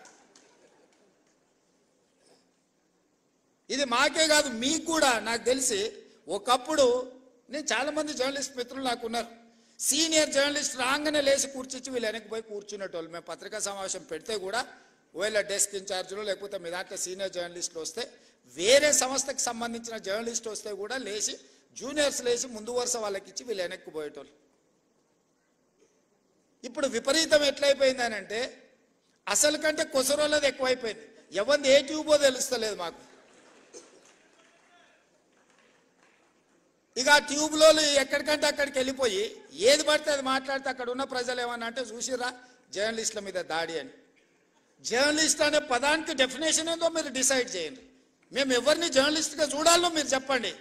ఎవరు దోస్తే వాడు ట్యూబ్ పెట్టుకొని ఆ ట్యూబ్లో పెట్టుకొని వాడు మెడలో పట్టేసుకొని మెడలో ఇది కట్టుకొని వాడు నేను ట్యూబ్కో జర్నలిస్ట్ అని బయలుదేరితే వాళ్ళు వివరించే విధానాన్ని బట్టి ప్రజలు వివరిస్తారు. ఏది పడుతుంది మధ్యలోనే అడ్డం దొడ్డం మాట్లాడి ఏదైనా ఏమన్నా అంటే చూసారా జర్నలిస్టుల మీద. సో ఈ విధానానికి ఎక్కడో ఒక దగ్గర పులి స్టాప్ పెట్టాలి. దీన్ని ఆలోచన చేయాల్సింది మీరే. ఎందుకంటే ఇంతకంటే పెద్ద సందర్భం నాకు దొరకదు మీకు ప్రభుత్వం వైపు నుంచి కానీ ప్రజాప్రతినిధిగా మేము ఎదుర్కొంటున్న సమస్యల్ని మీ దృష్టికి తీసుకురావడానికి ఇంతకంటే మంచి అకేషన్ ఏమి ఉండదని నేను భావిస్తున్నా. అక్రిడేషన్ కార్డుల గురించి పెద్దలు శ్రీనివాసరెడ్డి గారు చెప్పారు. ఇద్దరు శ్రీనివాసరెడ్డి స్క్వేర్ ఈరోజు మీ సమస్యల్ని మీ ముందర పెట్టారు. నిజమైన జర్నలిస్టును ఒక్కరిని కూడా అగౌరవపరచాలన్న ఆలోచన కానీ వాళ్ళకి అక్రిడేషన్ కార్డులు కానీ ఆరోగ్య భద్రత కార్డు కానీ ఇంటి పట్టాల విషయంలో కానీ మీకు ఎలాంటి నష్టం జరగకుండా చూసే బాధ్యత ఈ ప్రభుత్వం అని చెప్పి నేను మీకు మాట ఇస్తున్నా. కానీ అట్ ద సేమ్ టైం ఈ ప్రభుత్వం ఎదుర్కొంటున్న అనవసరమైన రాద్ధాంతాలను నియంత్రించాల్సిన బాధ్యత మీ మీద ఉన్నది. మీరు డిఫైన్ చేయండి ఎవరిని జర్నలిస్ట్గా మేము గుర్తించాలి, ఆ జర్నలిస్ట్కి ఉన్న ఎథికల్ లైన్ ఏంది, ఏ హద్దు దాటకుండా జర్నలిస్టు ఉండాలి, ఆ జర్నలిస్టు హద్దు దాటి వివరించినప్పుడు ఎదురుగున్నోడు క్షణికావేశానికి లోనైనప్పుడు జరిగే పరిస్థితులు ఎట్లా ఉంటాయి, వీటన్నిటిని కూడా మనము ఆలోచన చేసి ఒక పరిష్కారం చూపించుకోవాల్సిన బాధ్యత మన మీద ఉన్నది. నేను ఇంకొక మాట కూడా చెప్పదలుచుకున్నా. ఈరోజు సిద్ధాంతాలు రాసుకోవాల్సిన పత్రికలు ఇష్టారాజ్యంగా అసలు ఏ భాష వాడాలనో జర్నలిస్టులకు కూడా కొన్ని నిబంధనలు ఉన్నాయి కదా. అసెంబ్లీలో మేము ఏదైనా మాట్లాడితే రికార్డుల నుంచి తొలగించడమనో లేకపోతే ఈ భాషకు పద్ధతి లేదనో మనం పార్లమెంటరీ వ్యవస్థలో మనం అనుకుంటున్నాం కదా. మరి పత్రికలకు జర్నలిస్టులకు ఏ భాష రాయాలా, ఎలాంటి భాష వాడాలి, ఏ పదప్రయోగం హోదాని బట్టి రేవంత్ రెడ్డి మీకు నచ్చకపోవచ్చు యాజ్ ఎ ఇండివిజువల్, కానీ Revanth Reddy is Telangana chief minister. Telangana chief minister అనేది ఒక గౌరవప్రదమైన హోదా, ఒక జర్నలిస్ట్ అనేది ఒక గౌరవప్రదమైన హోదా. వ్యక్తితో నీకు నచ్చవచ్చు నచ్చకపోవచ్చు, ఆ హోదా మనమందరు ప్రజలందరూ కలిసి ఇస్తే వచ్చిన హోదా. ఆ హోదాని గౌరవించాల్సిన బాధ్యత ఆ పత్రికలకు కానీ ఆ పత్రిక యజమానుల ముసుగుల్లో ఉన్న రాజకీయ పార్టీ నాయకులకు కానీ ఉండదా? వాళ్ళకి లేనప్పుడు మేమెందుకు పాటించాలా అనేది నా ప్రశ్న. వాళ్ళు ఆ బాధ్యతను మరిచి అసభ్యంగా వ్యవహరించి అసందర్భమైన అంశాలను ప్రస్తావిస్తే న్యాచురల్గా రియాక్షన్ ఉంటుంది. ఆ రియాక్షన్ని మొత్తం జర్నలిస్టులకు మీరు ఆపాదించుకోకండి. దయచేసి వేదిక మీద నుంచి మీడియా మిత్రులకు నా విజ్ఞప్తి ఒక్కటే, ప్రజల కోసం ప్రజల మధ్యలో ఉండి ప్రజా సమస్యల్ని వెలికితీసే జర్నలిస్టులు ఒక వర్గం అయితే, కేవలం రాజకీయ పార్టీ యజమానిని రక్షించడానికి ఆ యజమానికి మొత్తం వ్యవస్థను అప్పచెప్పడానికి ప్రయత్నం చేస్తున్న వాళ్ళు ఇంకొక కోవా. ఈ రెండింటిని మీరు విడదీయండి. ఈ రెండింటిని కలగాపులగం చేయడం ద్వారా నిజమైన జర్నలిస్టుకు నష్టం జరుగుద్ది. ఆ నష్టం జరగకుండా ఉండడానికి అవసరమైన ప్రణాళికలు మీరు సిద్ధం చేయండి అని చెప్పి నా వైపు నుంచి విజ్ఞప్తి. అసెంబ్లీలోకైనా లేకపోతే సెక్రటేరియట్లోకైనా ప్రభుత్వ కార్యాలయాల్లోకైనా మిమ్మల్ని అనుమతించడానికి ఎలాంటి అభ్యంతరం లేదు. దానికి సరైన కార్డు తీసుకోండి, సరైన విధానాన్ని తీసుకొని రండి. నేను మా మంత్రి గారికి సూచన చేస్తున్నా. నెక్స్ట్ స్టెప్ అదే. సెక్రటేరియట్కి ఎవరు రావాలి, ఎవరికి పాసులు ఇవ్వాలి, ఏ పత్రిక సర్క్యులేషన్ బట్టి ఎంతమందికి పాసులు ఇవ్వాలి. మీరు నిబంధన పెట్టుకోకపోతే పేపర్ మీద ఉండే పత్రికోడు కూడా 10 మాకు పాసులు కావాలంటున్నారు, ఒత్తిడి తీసుకొస్తున్నారు. ప్రజలలో ఉండే పత్రికలకు పేపర్ మీద ఉండే పత్రికలకు ఉన్న తేడాను కూడా మీరే డిఫైన్ చేసుకోండి. అసెంబ్లీకి కూడా ఎంత సీనియర్ వాళ్ళు. పార్లమెంట్లో నేను అప్పుడు ఎంపీని కాదు కానీ ఎమ్మెల్సీగా ఎమ్మెల్యేగా పార్లమెంట్కి పోయినప్పుడు సీనియర్ జర్నలిస్టులు మన తెలుగు వాళ్ళు కూడా సెంట్రల్ హాల్కి వచ్చేది. సెంట్రల్ హాల్లో ఎమ్మెల్యేలు కూడా అనుమతి తీసుకోవాలంటే సపరేట్ పాస్ తీసుకొని పోవాల్సి వచ్చేది. ఎంపీలు ఎక్స్ఎంపీలు వాళ్ళకి మాత్రమే సెంట్రల్ మినిస్టర్స్కి అనుమతి ఉండే, స్టేట్ మినిస్టర్స్ కూడా పాస్ తీసుకొని పోవాలి. కానీ జర్నలిస్టులకు పర్మనెంట్ పాస్ ఉండేది సెంట్రల్ హాల్లో. నేను ఒకసారి అనుకున్న, ఒక జర్నలిస్ట్కు పాస్ ఇచ్చిన మాకెందుకు ఇయ్యారా అని. అంటే వాళ్ళు 20-25 ఇయర్స్ వాళ్ళు ఈ ప్రొఫెషన్లో ఉండరు, వాళ్ళు దీన్ని అగౌరవపరచరు, వాళ్ళు ఒక గౌరవప్రదంగా దీన్ని కాపాడతారు కాబట్టి వాళ్ళకి సెంట్రల్ హాల్కి అనుమతి ఇచ్చిందని ఆ రోజు చెప్పారు. అంటే జర్నలిస్టులకు పార్లమెంటరీ పార్టీ వ్యవస్థలో ఎంత ప్రాధాన్యత ఉండే దీన్ని బట్టి మీరు అర్థం చేసుకోండి. ఇవాళ అసెంబ్లీలో కానీ సెక్రటేరియట్లో కానీ ముఖ్యమంత్రి కార్యాలయంలో కూడా మిమ్మల్ని నియంత్రించాల్సిన అవసరం లేదు. మీరు ఆ సీనియారిటీని, ఆ ఎక్స్పీరియన్స్ను, ఆ పత్రికకున్న ప్రాధాన్యతను మీరు డిఫైన్ చేసుకోండి. చేసుకున్నప్పుడు మీరు వాకిన్ ముఖ్యమంత్రిని కలవడానికైనా, వాకిన్ ఎనీ అదర్ మినిస్టర్ని కలవడానికైనా అనుమతించడానికి మాకు ఎలాంటి అభ్యంతరం లేదు. On record, of the record అనుకున్నప్పుడు మనం కొన్నిసార్లు కొన్ని పాత్రికా మిత్రులతో జనరల్ చిట్ చాట్ చేస్తాం. వాళ్ళు కొన్ని అవి ప్రస్తావించరు, అంటే డిఫర్ అయినా కూడా ప్రస్తావించరు. మనం ఆఫ్ ద రికార్డ్ అని ఏదైనా వాళ్ళతో షేర్ చేసుకుంటే జస్ట్ పరిస్థితులు మనం చర్చించుకున్నాం. నిజంగా ఆ జర్నలిస్టు ఒకవేళ ఇక్కడి నుంచి ఇంకొక దగ్గరికి మారినా పాతకాలం వాళ్ళు దాన్ని ఆ లైన్ పెట్టుకునేటోళ్ళు, ఆ థిన్ లైన్తోని వ్యవహారం చేసేవాళ్ళు. ఇప్పుడు అట్లా లేకుండా పోయింది. అనకున్నా అన్నరాను, లేకపోతే ఏదైనా జనరల్ చిట్ చాట్కి వస్తే నాకు ఒక బ్యాడ్ ఎక్స్పీరియన్స్ ఉంది. జనరల్ చిట్ చాట్ ఎప్పుడో గాంధీ భవన్లో వేస్తే ఎవరో జర్నలిస్టులే ఉన్నారు అందరు, మరి అది రికార్డ్ చేసుకొని బయటికి పోయారు అనెతికల్గా. మనం ఊరికే కూర్చున్నప్పుడు యథాలాపంగా మాట్లాడుతుంటాం మనం, అంటే భాషలో కానీ లేకపోతే భావంలో కానీ పెద్ద అటెన్షన్ డ్రా చేయము, అంతా మనమే ఫ్రెండ్స్ లాగా ఏదో నవ్వుకో. అది రికార్డ్ చేసుకెళ్ళి ఇవ్వడం అనేది అదేమన్నా భావ్యమా?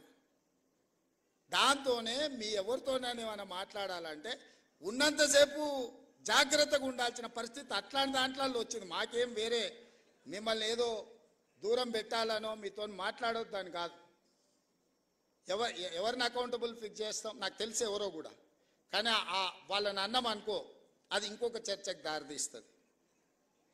సో ఇట్లాంటివి అన్నిటిలో కూడా ఈరోజు సీనియర్స్ అందరు ఉన్నారు, సీనియర్స్ సిన్సియర్స్ కావాల్సిన వాళ్ళు అందరు ఉన్నారు. మీరు ఒక లైన్ పెట్టుకోండి. మీ ఆరోగ్య భద్రత కార్డు, మన ఢిల్లీ పోయినప్పుడు ఢిల్లీ హాస్పిటల్స్లో మేమేమో కార్డు అక్కడ ఉంది, మేమేమో ఢిల్లీలో ఉన్నాం, మాకు ఢిల్లీలో ఏదన్నా హెల్త్ ఇష్యూ వస్తే హాస్పిటల్కి పోలేకపోతున్నాం అన్నారు. ఇమ్మీడియట్గా రెసిడెంట్ కమిషనర్ పిలిచి ఢిల్లీ హాస్పిటల్లో కూడా వాళ్ళకి ఏం కావాలనో చేయండి, ఒకవేళ అక్కడ కాకపోతే సీఎం రిలీఫ్ ఫండ్ కానీ ఏం కావాలంటే వాళ్ళకి చేయాలని చెప్పేసి వచ్చింది. ఎందుకంటే మీ మేనేజ్మెంట్ ఇక్కడ ఉంది, మీ మేనేజ్మెంట్ తరఫున వాళ్ళు ఢిల్లీలో పనిచేస్తున్నారు. ఢిల్లీలో చిన్న చిన్న ఆరోగ్య సమస్యలు వస్తే హైదరాబాద్కి వచ్చి ట్రీట్మెంట్ చేయించుకుంటే అంతకంటే ఎక్కువ ఖర్చు అవుతుంది. అందుకోసం ఢిల్లీలో ఉండే అపోలోలో వాళ్ళకి ఏ విధంగా వైద్యాన్ని అందించాలో మాట్లాడి ఢిల్లీ అపోలోలో వాళ్ళకి ట్రీట్మెంట్ చేయడానికి అవసరమైన చర్యలు తీసుకోండి అని రెసిడెంట్ కమిషనర్ చెప్పొచ్చినండి. వాళ్ళు ఎప్పుడు ఏ ఇష్యూ వచ్చినా వాళ్ళని అడ్రస్ చేయండి, వాళ్ళకి కావాల్సిన సమస్యను పరిష్కరించండి. తెలంగాణ భవన్కి వస్తే వాళ్ళకి కూర్చోవడానికి కానీ మంచి చెడ్డకు ఒక మంచి ప్రాపర్ వాళ్ళకి ఇది ఇవ్వండి అని చెప్పి రెసిడెంట్ కమిషనర్ చెప్పొచ్చు. నేను ఇక్కడున్న కమిషనర్ కూడా మీ సమస్యలు మా పెద్దలు మిత్రుడు శ్రీనివాస్ రెడ్డి గారికి నేను సూచన చేస్తున్నా. వీళ్ళ అక్రిడేషన్ కార్డులు కానీ భద్రత హెల్త్ ఇష్యూలో కానీ ఇట్లాంటి ఇష్యూస్ ఏమున్నా శాశ్వత పరిష్కారం ఒక గైడ్ లైన్స్ పెద్దలు శ్రీనివాస్ రెడ్డి గారు చెప్పినట్టు చిన్న పత్రికలు, మధ్య తరహా పత్రికలు, పెద్ద పత్రికలు వీటిని ఏ విధంగా డిఫైన్ చేయాలి, government of India guidelines ఏంది, election commission of India guidelines ఏంది, పత్రికలు అంటే ఏంది, పొలిటికల్ పార్టీ ఓన్డ్ జర్నలిజం ఏంది, ఆ పత్రికలు ఏంది అనే దాంట్లో కూడా డెఫినేషన్స్ ఉన్నాయి. వాటన్నిటిని క్రోడీకరించి కొత్త విధి విధానాలను తయారు చేయండి. మీరు ఇచ్చిన విధి విధానాల మీద చర్చ చేసి క్యాబినెట్లో అప్రూవల్ ఇచ్చి దానికి చట్టబద్ధత కల్పించే బాధ్యత నాది. ఎందుకంటే కొన్ని పనులు ఆటోమేటిక్గా జరిగిపోవాలి. ఒకసారి ఒక రూల్ ఫ్రేమ్ చేసుకొని గైడ్ లైన్స్ ఫ్రేమ్ చేసుకుంటే ఆ ఫ్రేమ్లోకి వస్తే ఆటోమేటిక్గా పని జరిగేటట్టు. ప్రతిసారి మళ్ళీ రావాలా, అడగాల, ప్రతి వ్యక్తిని నేను ఎగ్జామిన్ చేయాలనేది పరిస్థితి ఎందుకు? ఒక సిస్టమ్ తయారు చేస్తే సిస్టమ్ ఆటోమేటిక్గా దాని ప్రాసెస్లో అది నడవాలి అనేది, వ్యవస్థల్ని రివైవ్ చేయాలనేది నా ఆలోచన. అన్ని శాఖలలో గంటల కొద్దీ ఈరోజు సమీక్షలు చేస్తున్నది. దెబ్బతిని ఈరోజు వ్యవస్థలు కూలిపోయే పరిస్థితి వచ్చింది కాబట్టి ఆ వ్యవస్థల్ని నిలబెట్టడానికి, వాటిని బలోపేతం చేయడానికి, వాటిని నడిపించడానికి విధి విధానాలు ఖరారు చేస్తున్నాం. మనకు టూరిజం పాలసీ లేదు, ఎనర్జీ పాలసీ లేదు, స్పోర్ట్స్ పాలసీ లేదు. ఇట్లా చెప్పుకుంటూ వెళ్తే 10 సంవత్సరాల తెలంగాణకే పాలసీయే లేదు. పాలసీ లేకపోవడం కూడా ఒక పాలసీ కింద భావించరు కొంతమంది. అట్లాంటి పరిస్థితి నుంచి ఒకటొకటిగా పరిష్కరించుకుంటూ విధి విధానాలను ఖరారు చేస్తూ మన ఎదురుకు వచ్చిన సమస్యను తాత్కాలికంగా పరిష్కరించడం కాదు, శాశ్వతంగా దానికి విధి విధానాలను రూపొందించండి అని చెప్పి అన్ని శాఖలను సమన్వయం చేసుకుంటూ ఈరోజు ముందుకు వెళ్తున్నాము. అనుకున్నంత ఆశామాసి కాదు ఈ ప్రభుత్వ వ్యవహారంలో బండి నడపడం. మీకు తెలియంది కాదు, మీరు అందరు కూడా చూసినారు. దానికి ఒకసారి ఎన్నుకో ముందో అవుతుంది. కొంతమంది అధికారులకు విధానం 10 సంవత్సరాలు ఒక సిస్టంలో పనిచేస్తే ఓవర్ నైట్ ఆ సిస్టమ్ అంతా మార్చాలనుకుంటే కూడా కొన్నిసార్లు వాళ్ళకి అర్థం కాదు కదా, అర్థం కావడానికి కూడా కొంత సమయం పడుతుంది. వాళ్ళు అనుకుంటారు 10 నెలలు అయితే వీరు వారే అవుతుండొచ్చు అని కూడా ఎదురు చూస్తుంటారు కొంతమంది. ఎందుకు అని అంటే ఆ 10 ఏళ్ళు అట్లా చూసినాం. సార్ ఏదో కొత్తలో ఊపులో ఉన్నట్టున్నాడు కానీ సార్కి కూడా తత్వం బోధపడుతుంది. 10 నెలలు అయితే అనుకునేట వాళ్ళు కూడా ఉంటారు. అట్లాంటివి ఏముండవు మిత్రులారా. మేము మీలో ఒకరమే. మీ సమస్యలను పరిష్కరించే బాధ్యత మాది. అదేవిధంగా ఇంకొక మాట చివరిగా నేను ఒక మాట చెప్పదలుచుకున్న. సార్ అన్నీ చెప్పింది కానీ మేము అడిగింది కానీ మేము కోరుకుంటున్నది చెప్తలేడని అనుకుంటున్నారు. మా సీనియర్ నేను ప్రెస్ అకాడమీ దగ్గర ట్రైనింగ్ పెట్టాలన్నా, క్లాసులు పెట్టాలన్నా, ఏదైనా చేయాలన్నా చిల్లి గవ్వ చేతిలో లేదు. ఈ నుంచి పోతే మళ్ళీ పాత రోజులే అన్నట్టుగా ఉంది అని మా సీనియర్ మనసులో ఉంది. అందుకే ప్రెస్ అకాడమీ దగ్గర ఒక 10 కోట్ల రూపాయలు మీ దగ్గర పెట్టుకోండి. మీకు కావలసిన ట్రైనింగ్ కానీ, ఫిలాసఫీ కానీ, ఐడియాలజీని కానీ, నేను మీ ఐడియాలజీ ఉన్న వాళ్ళని మారమని నేను చెప్పడం లేదు. నా జాబ్ అది కాదు. మీ లైక్లు డిస్లైక్లు ఇండివిజువల్గా ఒక రకం, మనం ఉన్న కుర్చీలో ఉండే బాధ్యత ఇంకొక రకము, మన యజమానులకు ఒక ఆలోచన ఉంటుంది. ఇవన్నీ సమన్వయం చేసుకునే బాధ్యత మీది. కాబట్టి మీకు సంబంధించిన ప్రెస్ అకాడమీ రిలేటెడ్లో ఒక 10 కోట్ల రూపాయలు స్పెషల్ డెవలప్మెంట్ ఫండ్ ముఖ్యమంత్రి విచక్షణ అధికారంతో ఉండే దాని నుంచి ఒక 10 కోట్ల రూపాయలు కేటాయించే బాధ్యత తీసుకుంటా. అదేవిధంగా ఈ 1100 మందికి ఇచ్చారు కానీ ఇంకా 2000 3000 జర్నలిస్టులు ఉన్నారు. మా వాళ్ళు అప్పుడప్పుడు కలిసినప్పుడు సార్ రాష్ట్ర విభజన అయింది, అటుపక్క పోయిన వాళ్ళకు కూడా ఇటుపక్క ప్లాట్లు వచ్చినాయి, మొత్తం ఇటుపక్క ఉన్న వాళ్ళకు రాలేదని కూడా మా మిత్రులు అప్పుడప్పుడు నా చెవిలో చెప్తుంటారు. బంజారా హిల్స్ వచ్చినప్పుడు బంజారా హిల్స్లో మీరు భాగస్వాములు అయినరు, జూబ్లీ హిల్స్ వచ్చినప్పుడు జూబ్లీ హిల్స్లో మీరు భాగస్వాములు అయినరు, గచ్చిబౌలి వచ్చినప్పుడు గచ్చిబౌలిలో మీరు భాగస్వాములు అయినరు, చివరికి ఆ కొంపల్లి వస్తే కొంపల్లి దగ్గర పేట్ బషీరాబాద్లో మీరు భాగస్వాములు అయినరు. ఇప్పుడు మా తెలంగాణ రాష్ట్ర ప్రభుత్వం ఫ్యూచర్ సిటీ తెచ్చుకుంటుంది కదా, డెఫినెట్గా ఫ్యూచర్ సిటీలో మీరు భాగస్వాములు అవుతారు.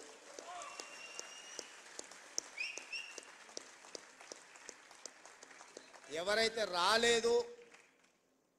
రాదేమో అనే బాధలో కానీ ఆందోళనలో కానీ ఉన్నవాళ్ళు ఎవరు బాధపడకండి, ఆందోళన చెందకండి. అర్హులైన వాళ్ళందరినీ కూడా ఫ్యూచర్ సిటీలో భాగస్వాములను చేసే బాధ్యత నాది. మరి ఇప్పుడు ఆ ఫ్యూచర్ సిటీ మీద అయినప్పుడు దాని నిర్మాణానికి కావాల్సిన నిర్మాణ కార్యక్రమాలు అన్నీ కూడా అది నిర్మించడానికి అవసరమైన కార్యక్రమాన్ని ప్రొఫెషనల్ స్కీమ్స్ కూడా మీరే తీసుకెళ్ళాలి. ఎందుకంటే అది ఎంత ప్రమోట్ అయితే మీకు కూడా ఎంతో కొంత అందులో స్టేక్ హోల్డర్స్ అవుతారు. ఇప్పుడు ఇంతకుముందే మా సీనా అన్నాడు, లక్షాధికారులు కాదు ఇప్పుడు ఇచ్చేది కోటీశ్వరులను చేసింది అని. రేపు పొద్దుగాల అక్కడ కూడా మీరు కోటీశ్వరులు కావాలంటే ఆ ప్రాంతం కూడా అభివృద్ధి చెందాలి. ఫోర్త్ సిటీ చాలాసార్లు చెప్పినా మళ్ళొకసారి చెప్పదలుచుకున్నాం, ఎందుకంటే పదే పదే చెప్పడం ద్వారా అయినా ప్రజలకు చేరుతుందని. కులీ కుతుబ్ షాయిలు నిజాం హైదరాబాద్ నగరాన్ని నిర్మించింది, అది మొదటి నగరం. నిజాం అండ్ బ్రిటిషర్స్ కలిసి సికింద్రాబాద్ నగరాన్ని నిర్మించింది, అది రెండవ నగరం. చంద్రబాబు నాయుడు రాజశేఖర రెడ్డి కలిసి సైబరాబాద్ నిర్మించారు, అది మూడవ నగరం.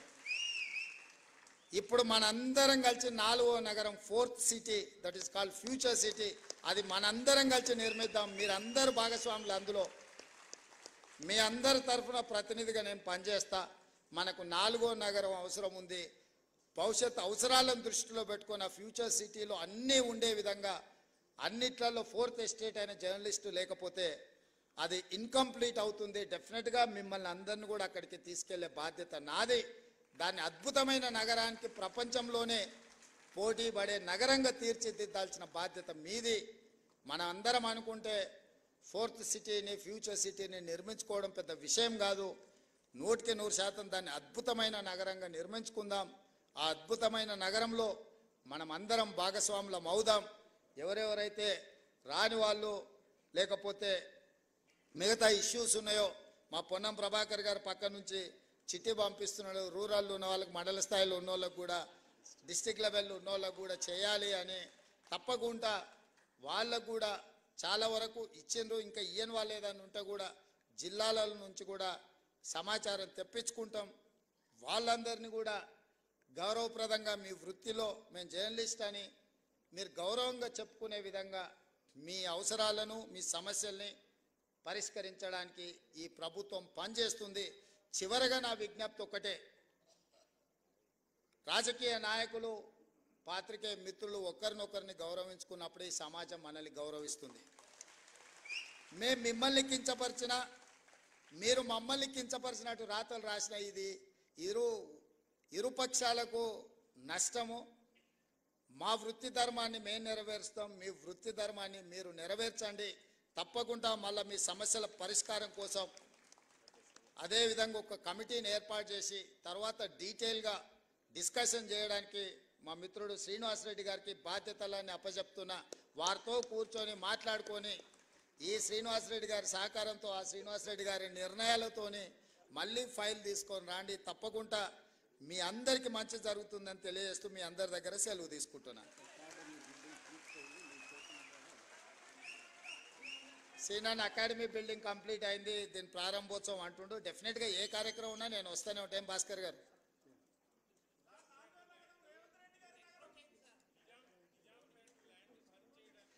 డెఫినెట్గా వంశీ చెప్పింది నాకు గుర్తుంది. అంచనా తెచ్చుకున్నాక దాన్ని ఏం చేయాలనో చెప్తా. రెండు ఏదున్నా మీకు ఇచ్చిన భూమితో పాటు మీకు చేయగలిగిన సాయం ఇట్లా మీరు మీ గురించి చెప్తారు. మీతో పాటు నేను కూడా హౌసింగ్ సొసైటీలో సభ్యుని, మా ఇంట్లో వస్తే అంటున్నారు వాళ్ళకి పట్టాలు ఇచ్చినాక నీళ్లు పట్టా ఎప్పుడు వస్తుంది అని. ఎమ్మెల్సీగా నేను కూడా 10 లక్షలు కట్టినా, నేను కూడా అందులో సభ్యుని. నా ఇంటి పట్టా రాలా, కానీ మీ ఇంటి పట్టా క్లియర్ చేసినాము. కాబట్టి తప్పకుండా మీరు తీసుకొచ్చిన సమస్యలు మా అధికారులు రాసుకున్నారు. వాటిని దృష్టిలో పెట్టుకొని తప్పకుండా వాటిని పరిష్కరించడానికి ముందుకెళ్తామని తెలియజేస్తూ సెలవు తీసుకుంటున్నా. ధన్యవాదాలు మిత్రులారా. గౌరవనీయులైన ముఖ్యమంత్రి గారికి మీడియా అకాడమీ చైర్మన్ శ్రీనివాసరెడ్డి గారు, కమిషనర్ ఐఎన్పిఆర్ హనుమంతరావు గారు, ఆనరబుల్ సీఎం గారికి, ఆనరబుల్ ఐఎన్పిఆర్ మినిస్టర్ గారు ఐఎన్పిఆర్ డిపార్ట్మెంట్ తరఫున ఐఎన్పిఆర్ మినిస్టర్ గారు సన్మానం చేస్తున్నారు, రెవెన్యూ ఐఎన్పిఆర్, అలాగే పొన్నం ప్రభాకర్ గారు, ఇంకా పెద్దలందరికీ ఆత్మీయ సన్మానం. 4th సిటీ అన్నారు ఆనరబుల్ సీఎం. ప్రజాస్వామ్యంలో 4th ఎస్టేట్, పటిష్టమైన 4వ స్తంభం మీడియా. అలాంటి మీడియాకు 4th అంటే మరి భవిష్యత్తు, అలాంటి భవిష్యత్తు గురించి చెప్పారు. అలాగే ఆనరబుల్ సీఎం ఒక అద్భుతమైన సందేశం తన ఈ సుదీర్ఘ ఉపన్యాసంలో చెప్పింది. Win win situation. ప్రజాస్వామ్యంలో ప్రజలు గెలవాలి, ప్రభుత్వం గెలవాలి. అలాంటి ప్రజలకు ప్రభుత్వానికి అనుసంధానంగా ఉన్న మీడియా గెలవాలని సందేశం అందించిన ఆనరబుల్ సీఎం గారిని ఇప్పుడు కిరణ్ కుమార్ గారు, రవికాంత్ రెడ్డి గారు, వంశీ శ్రీనివాస్ గారు, రమణారావు గారు, అశోక్ రెడ్డి గారు, చిత్ర గారు హౌసింగ్ సొసైటీ తరఫున వారికి ఇప్పుడు honourable CM is requested to sir రండి. ఇప్పుడు Jawaharlal Nehru journalist housing society బాధ్యులు ప్రెసిడెంట్ కిరణ్ కుమార్ గారు, వైస్ ప్రెసిడెంట్ రవికాంత్ రెడ్డి గారు, చీఫ్ ఎగ్జిక్యూటివ్ వంశీ శ్రీనివాస్ గారు, డైరెక్టర్స్ పివి రమణారావు గారు, కె అశోక్ రెడ్డి గారు, ఆర్టిస్ట్ చిత్ర గారు.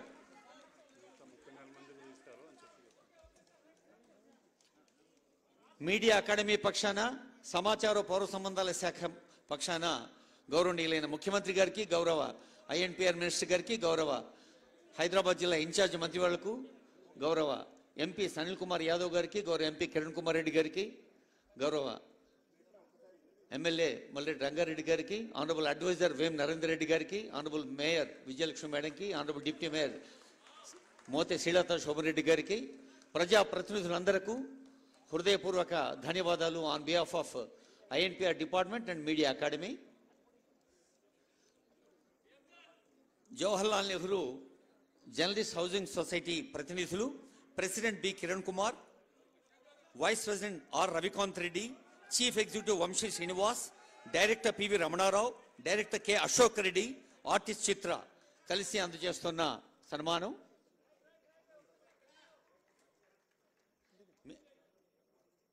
మిగతా 34 మంది కూడా ఈ వేదిక పైన ఇవ్వడం జరుగుతుంది. I request you to wait please.